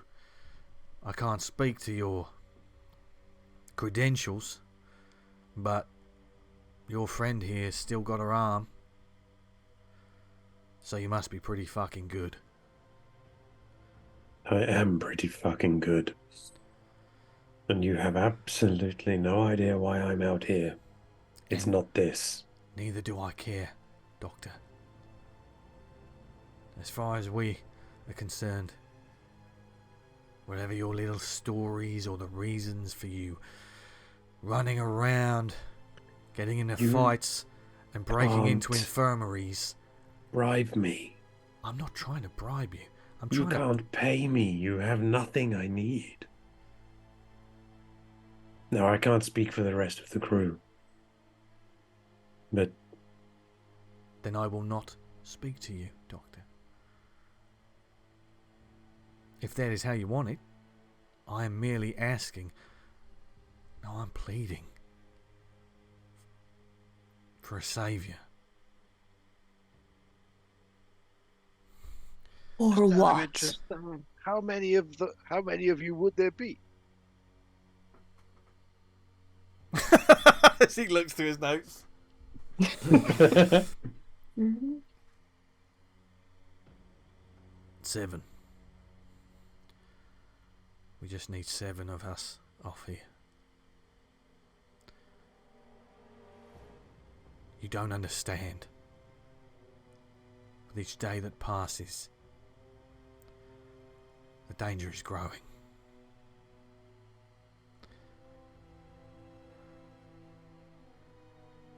And I need to save my people, Doctor, and the rest of you.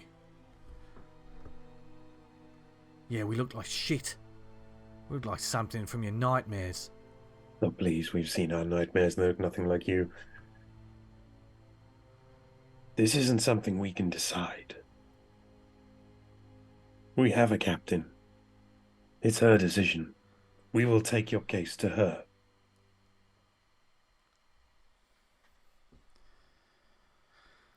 Well, the way you've been running around, doing things off your own initiative, I thought you would at least see where we're coming from. You want to save lives from a nebulous threat that you can't define. Oh, we can define it, Doctor. The reckoning, the dragon. We can show it to you. Then by all means.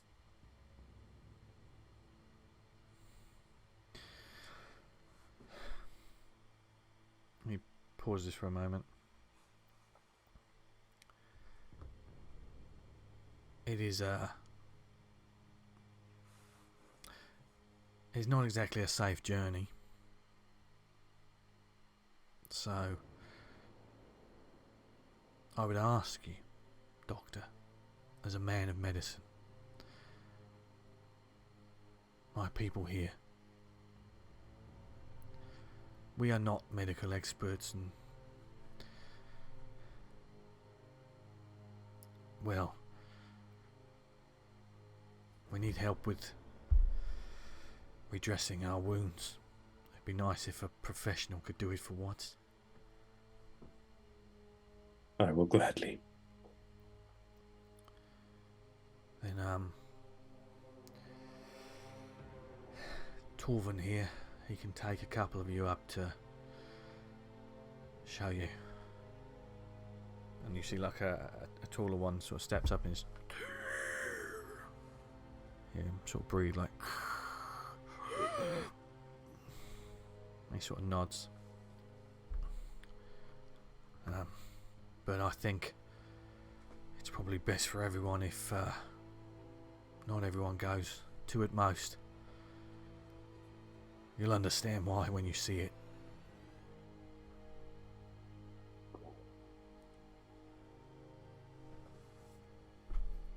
What do you do, Pi? Yes, I gotta see. Okay. So Zam, you're... I'm in. Blaze, you go. I'll Shit. Maybe I'm out. Well, it's either Blaze or Wendy, you know. Yeah. Yeah. What's up I've with got Blazing? Who's going with... Wait, so who's going with Doc? I'm going to stay and bandage some wounds, apparently. Oh. I'll stay and bodyguard the dock.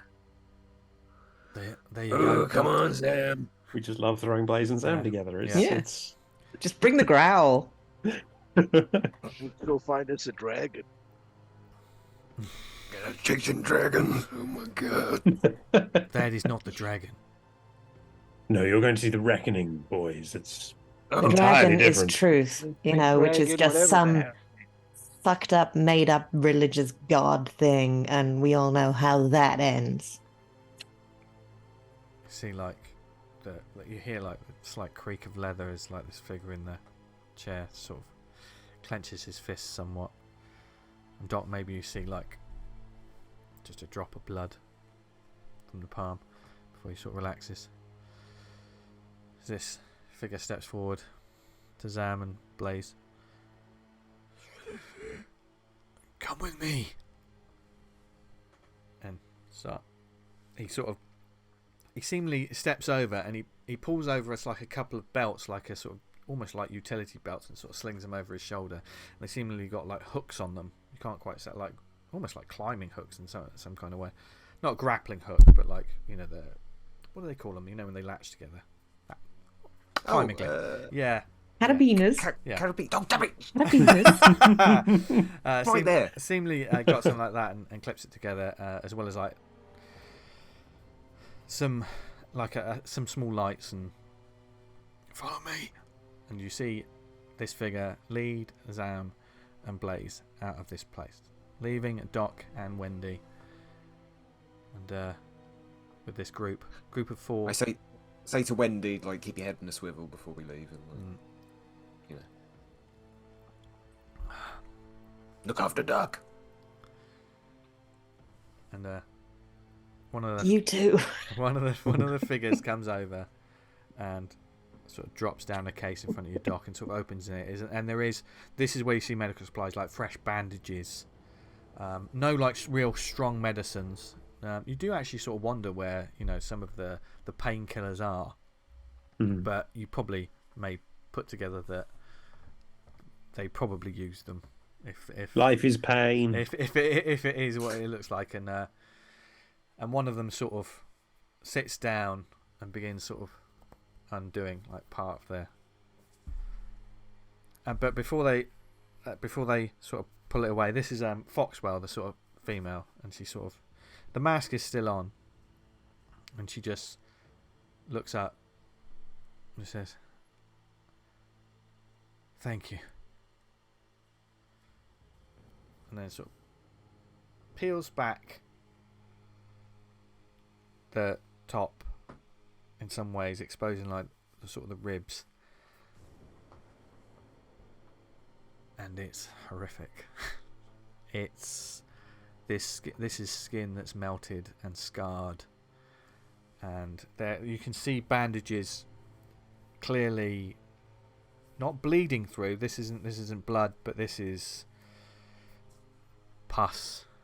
Just it's a real mess, this thing. But and you can tell, you can immediately, you look at the way that the bandages are on, are like, yeah, these people aren't medical professionals, and you know the bandages are not, that's not going to help out too much. I will get to work changing dressings and doing what I can. Yeah. So as Doc gets to work changing dressings, and you can imagine Doc, like one of them, they're all in a certain state of very bad acidic burns in some ways. The figure in the chair doesn't want. He's saving himself for last. He wants everyone else dealt with first. And that's fine. As they talk, they do, like as you're sort of working, Doc, there's a couple of moments like you know, like one of them will just sort of, even though their voices are croaky and hoarse, it's sort of like, so what are you, like a pediatric surgeon, or what are you? Do you normally do this kind of work? And they're just making like the smallest of small talk with you. And it's confusing in a way. The way they look is an enemy from a video game. The way they're talking are people that have been hurt for a long time. So it's. And Wendy, you're just watching over? Watching, but also just eyeballing that box of goodies. Yeah. And just, I don't know that they'll let me go close. When you but do, just yeah, trying to kind of mentally stock take what's in that box. You notice as the rest of this goes on, they seemingly, when this happens and the Doc begins his work, most of them relax somewhat. The big one, that was called Boone, is watching. Or like, seemingly you do see him sort of clocking you in the way that you're clocking the room. Yeah, he's sort of just watching the room. Elsewhere, Zam and Blaze. This figure is tall. They're sort of slightly hunched over in some ways, and they sort of they seemingly lead you through some of the crates. on foot a little bit through the maze, and they know exactly where they're going. But it gets to a certain point, they turn around and go, "You're going to have to keep it down if you want to talk from now on. Okay?" Got it. And we all thumbs up. he sort of turns around and he starts heading in the direction of what you can see now. You seem to be heading in the direction of one of the cranes up there. And this is a fucking tall crane. This is 100, 200 feet. You know, this thing is a mega crane. You do notice, you can see ones in the distance that are still sort of moving, sort of they're working, and you can see lights on in them. They're like far in the distance. This one seems to be black. It's just completely out. And eventually you reach this ladder. There's a tall ladder leading up it. And the figure turns around and begins pulling out like these utility belts and sort of... He sort of clips one around his waist. And then, "Here, put these on." And he gives you each. And as he sort of turns back to the ladder, which is a huge ladder going up, but there's a rail going by the side of it. And he sort of clips the belt into it. "You're going to want to attach this because you don't want to fall." And he begins heading up this ladder. He pauses for a moment to sort of wait till you go on. What order are you going on? Sam will go first. He's probably used to some kind of I feel like, yeah, industrial climbing like this in large engine rooms and Yeah. stuff like that. So Yeah. yeah, he'll just clip himself on and start Yeah. climbing. He starts climbing. Blaze, how do you feel? This is a big crane. It's nothing. He's nervous. He's quite nervous. Okay. If he's nervous. Place. Oh no! Mate, Little squeaky bum time. okay. Make a fear save. Which one's that? Oh, there it is. Yeah. Right. Under 40. Oh, you bastard. 43. Oh, you get a point of stress. Okay. Zam, I mean, as you said, you're sort of used to this. You're sort of heading up before Blaze starts going up after you. It's been a while since, and you keep climbing and climbing. There are platforms at certain points which you imagine that workers can go up and then step off to do other bits of work, but he's still going up and up and up until eventually, All the way to the top, huh? and he just sort of pauses, looks back, and then turns back and keeps going all the way up until you get to the top of the crane. What's Zam like with heights? I think this would probably be a bit higher than he's used to going. Okay, make a fear save, Zam. Yeah. When it's like you're used to space, there is you're used to 0G. There is gravity here, and there is a definite sort of like I could fall off this. Oh, I do have a bonus fear save pass, don't I? It does, yes, because each of the characters has a trauma response for saves and things like that. Always bear that in mind. I'm gonna roll. I don't remember now. Is it higher or lower? You got Lower a- than lower. a 32, isn't it? Yeah. Could I use my?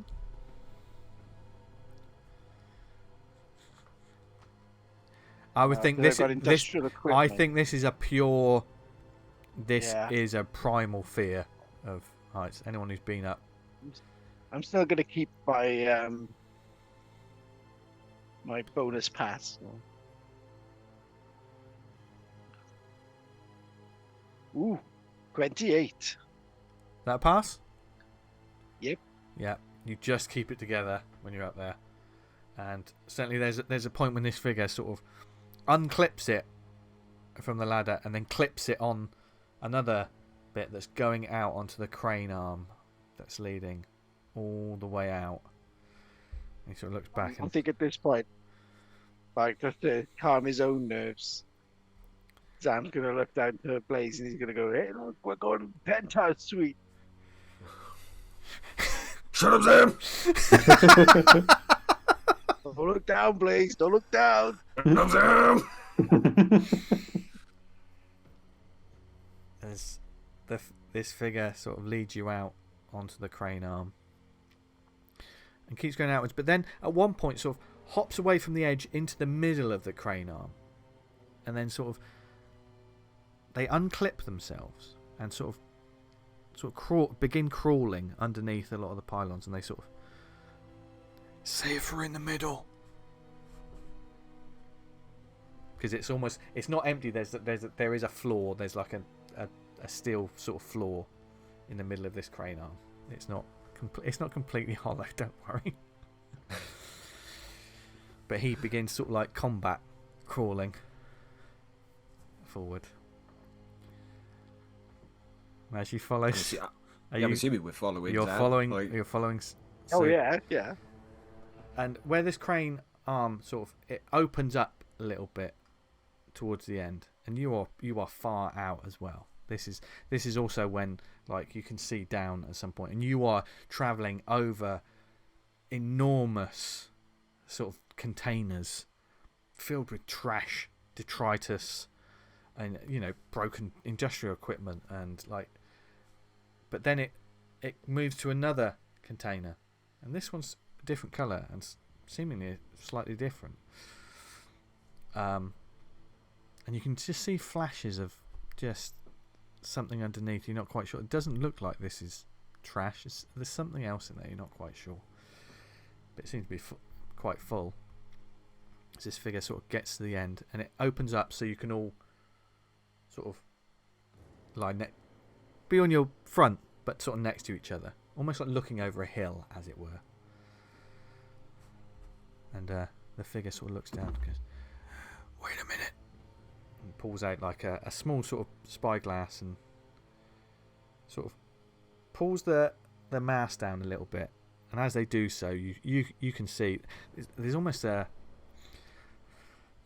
a grisly sort of peeling sound in some ways, like it's as it sort of comes away from like soft skin, and you can see that it's sort of the skin there is red, and it sort of like looks through these sort of binoculars for a second, looking down. And as you can see, you look down on this, and this is not so much. There are sort of bits of equipment. There's no normal garbage now. You see bodies in there. Is that a body in there? And but you can't quite tell from now. Like you see like a leg sort of sticking out. See like a bit of a jacket. The figure sort of. This is where they put all the androids when they're done with them. Wait a minute. There. He sort of takes the goggles away, hands them over. Who is next to Torvin? I imagine Zam would be, because I would have taken ages to catch up to him. Okay. Yeah.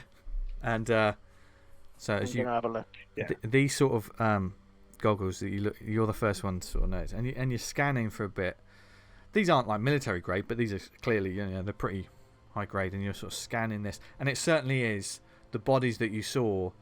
They're broken arms. These are, that this, you all would have known this, but this is a company that, as well as dealing with, they have human people working there, they have a lot of disposable androids. These are androids that definitely look a lot more basic. They're not as high grade as some of the synths that work on ships. These are, the basic crash test dummy, almost like heads. Very, a lot simpler, and, some of them, you can see some of them are melted. They're broken down. Something maybe age. You're not quite sure, but you're looking through all these bits. It's an oddly grisly sight without any gore, if that makes sense. It's sort of strange, as well as like you see like monitors and there's some units and stuff. This is clearly where all the android shit gets put. And Torvin sort of points like, there, right there. Can you see it? As you sort of zoom in, and there's a pile of parts, and you can see there's like a body lying there, sort of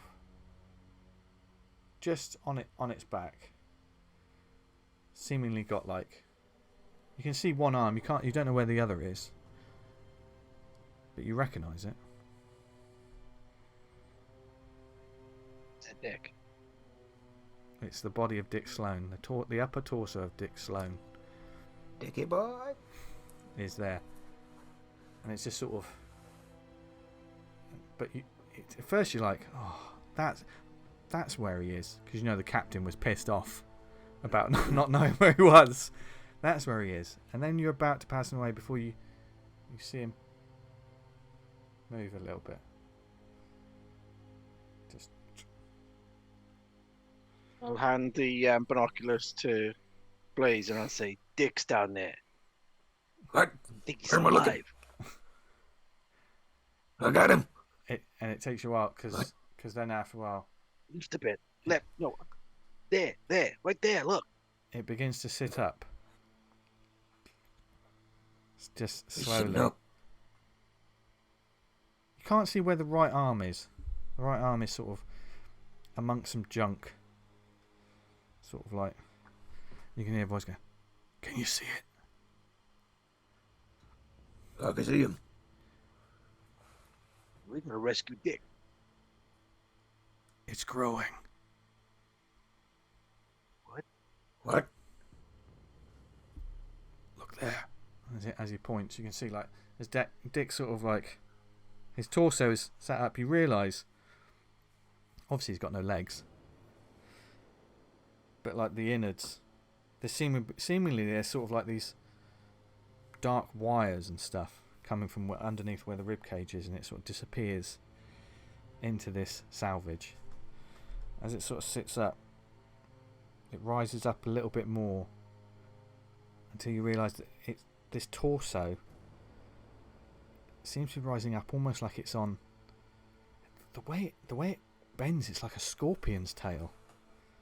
As it starts to move, and you realise as you look down that this torso is attached to something, and you see like wires, and fairly reminiscent. There's a sort of like softness to some bits as you see wires sort of moving within android parts, and you see like bits of hands sort of being drawn towards it very slowly. Something seems to be coming together. Does this look anything like we've seen on the Icarus and on the Both of you, station? give me a panic check, because a lot of things. So glad I stayed with the dog. As you see like these arms come together, and when it begins Panic, moving a little bit yeah? more, panic. As you begin moving a bit more, you notice that an arm, like a bit of a torso, and another arm, are almost like there's these wires that are sort of like pulling them together and stitching them before it's sort of like, and it seems to be snapping and bending in a way that you realise it's almost looking like a spider's leg, the way that these bits of torso are coming together and merging together with wires, like synthetic sinew, and a strange organic substance that you may have recognised, that you may recognise. What did you get on your panic checks? I got a 9. That's the D20, yeah. That's the D20. So you So failed. my stress is 10, Yeah. and I've got a 14. Okay. Sam does not panic. Blaze, you do not pass, do you? I got a 9, but my stress is 6. Oh, lovely. You both pass. You both pass, but No spiral. there's no spiral. You both pass, but you fucking know what this is. Yeah, Zam's now not thinking, let's save Dick. He's thinking, let's save ourselves. as these bits that are closer to where Dick's torso is moving, and you see Dick's sort of torso. Get out of here, Blake. Dick's torso sort of lies back, and then the chest sort of tears open a little bit, almost like there's teeth there. And there's no rescue in that. Can the binoculars record? I'm going to roll a D1. I think that's a good question. That's a very good narrative question, especially in space. Yes. Fucking hell, they do. I rolled a 4. Yeah. It will be a short Zam's burst. gonna snatch him back It will be like... and just record. Yeah. It's going to like focus on like Dick and the liquid and all emerging and stuff like that. He's just going to record as much footage as he can. Yeah, just like a quick 6-second vine. Yeah. Like that. Ooh. Probably, you know, Young so people's that him technology. and Blaze are in shot as well, you know, like Yeah. countryside, you know. Yeah. As you're watching this thing, and you realise that you're seeing the movement within. You don't know how far deep this goes or what on earth is happening, but you do know that the distance between where Dick's torso is, and obviously the movement there, and where the movement is stopping, directly south from it, whatever's happening is going to be quite big. That's the old guy. That's the How long's it been here? Yeah, I get you, pal. We don't know it started. We noticed it a day ago. Zam, that's the same thing we saw in the Icarus. Yeah, we got to get out of here. God damn it. Like yesterday. All right. I start shuffling backwards, really. Yeah. Okay. You can just turn right. It's not... Yeah. No, too scared. Too scared. No, don't touch me. As they begin sort of heading back, although Torvin will ask for the binoculars back. Oh, yeah. And begins sort of Go safe. That's our evidence. We always look after our gear. Yeah, don't go pushing delete. Such a belligerent shit. I know. As they begin heading back, meanwhile, with a Wendy and a Doc, obviously you've patched up most, and you head out, and Bartlett's the last. Doctor, if you would be so kind, I warn you, it's not exactly pretty, but I guess none of this has been, has it? Trust me, I've seen worse. Well, you'd be surprised. He pulls the sort of sheet that was over his legs, and there are no legs. This is his whatever happened to the bottom half of this man, like from probably mid-thigh, has been melted and like very crudely sort of bandaged and put together. You do notice as you're closer to him now, he has a couple of straps on his back, which are quite almost like, in a crude kind of way, he looks like a human backpack, like a couple of straps. I'm afraid, obviously it's not pretty, but whatever you could do to just alleviate this a little bit, I would be most in your debt. And we took the liberty, and he sort of reaches in and pulls out like a little sort of cartridge, just as a show of faith. We took the liberty of like getting whatever footage there was of you on the trains, etc., when you had your little excursion last night, and we just deleted it all. This is the only copy. And he hands you this little drive. Your business is your own. I don't give a fuck, but I just wanted to I'll let you know. If you need it, thank you. if you need it, we can watch your back while you're here. Because you can't trust fucking anyone. Wendy, smash that to pieces, would you? And Doc had you this little drive. I'll look at Boone. Mm-hmm. Who is he carrying anything? You can't see that he's carrying anything right now. Or one of the others that's carrying a bat or something, Yeah, and just yeah. go, There is. may I? Please. And they just a crowbar. Grab crowbar and just kind of then spin the crowbar around into a kind of slightly more. Thank you. And you see this figure sort of like, you're welcome. And just sort of Nope, take it. Nope. What? Mine now. I'd let her have it.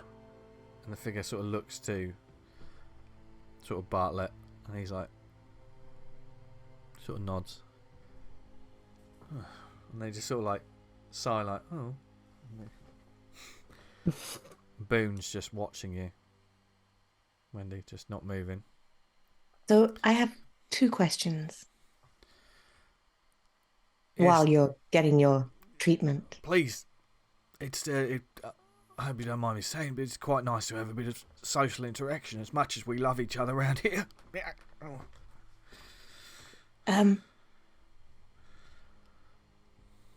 How come you got a statue and yet you didn't get dead?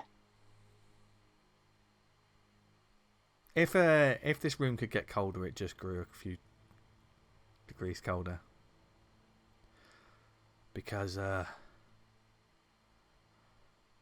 company fucks. They like to pretend they care. They like to paint themselves as giving a shit. In actual fact, they don't. It's much cheaper to erect some sort of tacky, hollow memorial than it is to send people in to save your own. So it seems. Cheaper to let people die. Well, that's the companies for you, isn't it? My second question. You want us to take you off this rock because your dragon god sent us to do this, obviously. I would like you to take my people off, yes. My second question is, or what? Sort of looks around to the rest of them.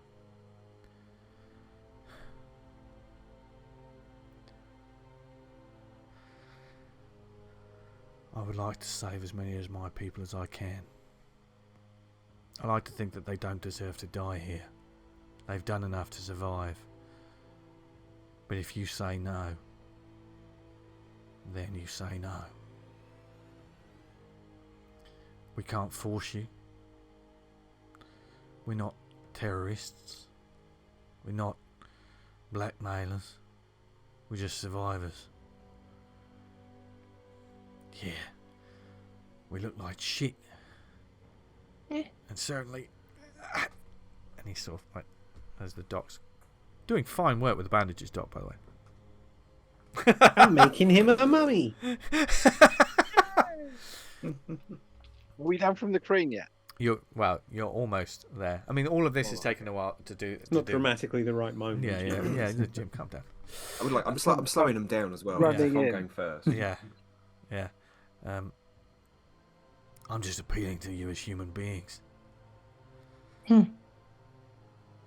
How sweet. If you don't have to believe in what I believe, but I don't have to believe in what you believe, but I have to believe that you believe in it.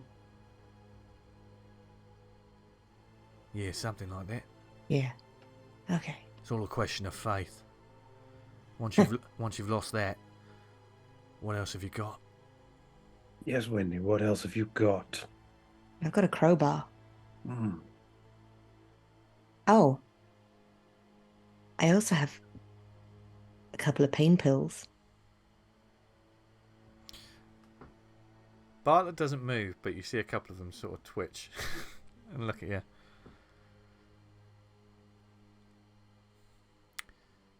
And what's... Duck? Is this a generous offer? I mean, if you chop them up. It's very kind of you. Doctor, Human beings. is that a... Would you call that a prescription? She does not have the authority to sign a prescription. Well, But feel free to take those pills. and he holds out his hand. Thank you very much. And he... How many were there, Wendy? I don't know. Yeah, that's More than one. More than one. Call it 2, and then I'll be out pain pills. Yeah. He takes one and then passes another one to someone else. And you see him. He goes to begin sort of removing the mask when you hear... And the rest, Zam and Blaze and this tall figure stumbling, and the mask goes back on again and the pill goes in his pocket. Torvin, did you show them? They've seen it. I'm just gonna come huffing in, like, you know, he's been like mildly jogging, and so he's a bit out of breath. Yeah. What do they look like? What do the rest of your party? He looks, yeah, scared. Drenched in he's sweat. just- yeah. And he's just gonna look Doc and Wendy like dead in the eyes, and he's just gonna say, "We gotta get out of here. We gotta get out of here now. And if we gotta take these guys with us, I don't care. There's a reckoning coming." And that is where we're going to end this week's session. Oh, Jim. Perfect, Jim. Oh, Write your own cliffhanger. that is Stunning work. beautiful. That is beautiful. We hope you enjoyed that, everyone. That was... Hopefully you all enjoyed that. The mystery deepens, the terror heightens, quite literally. I know this session we didn't necessarily roll so many times this session, but I didn't roll at all. Doc didn't roll. Yeah. He didn't roll at all. He's quite pleased about it. Where stress Yeah, is at. that's the best session I've had. Yeah. What, when you didn't roll? Means I couldn't fail anything. Yeah. But hopefully you all enjoyed the story that played out there, and join us back again to see where on earth this goes. As always, this has been immense fun to play this game. And a few small shout outs before we sign off. A big thanks to obviously Tabletop Audio, the music you heard in the background. So I was doing a terrible DJ job.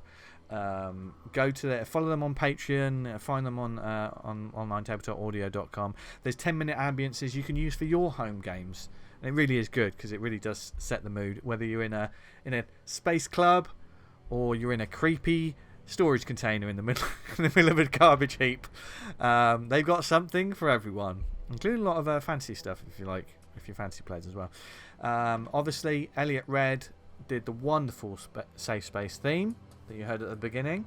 We love very much. He was also, don't forget to check out Endangered Species, our I say one shot, our mini series that ELIOT was in, which is just great fun. Obviously the credits and artwork on the show are by our very own Gavin Mitchell. Hey. Hello. Hey. And speaking of which, where can people find our players? From the top, Jim. Twitter at JimBob1978. Nice. I remembered it. Hey! It was a real growth sort of show, this one. Lizzie. Still lurking on the Twitters at Lizzie Boyle Says. Also, still doing a winter sport podcast, even though timey-wimey stuff means it's not actually winter anymore. Ski shoot repeat. But whenever you Just hear look this, for it. whenever you hear this, you should check it out because it's very good and you learn a lot. There you go. Gav. Yeah, still clinging on to Twitter like Jack on the door at the end of Titanic. At Bob Goblin. Nice. PJ. Trying to get off Twitter, but still there for the moment, I guess, at PJ Montgomery. And also on the Measure of a Fan, which is my Star Trek themed podcast with Matt and Elliot from Endangered Species. We have fun. Nice. And, well, I certainly had fun tonight. You can find me on the socials at Jester Diablo. You can follow this show at Safe Space RPG on social media. You can listen to the podcast at lawbreaker.podbean.com, where there's audio versions of this show. If you like the show, please like, subscribe, follow us. We're having a lot of fun playing this game, and we hope you enjoy it as well. And leave comments below. There'll be links below. I don't think I used any specific little things, but there may be some stuff coming. Maybe there's stuff within those storage crates that were offered. You just never know. But you'll have to come back next time to find out what on earth is going on and how long will it be before it all hits the fan. Pretty quick. Pretty quick. Thank you for watching. Thank you to Tuesday Night Games for creating this wonderful system that we're constantly learning and playing. And thank you to you for watching, wherever you are in the world. We hope you're enjoying your tabletop role-playing games, you're rolling dice, you're spending time with your friends, you're happy, healthy. But above all, from all of us here, please stay safe. Bye, everyone. Hey. Bye.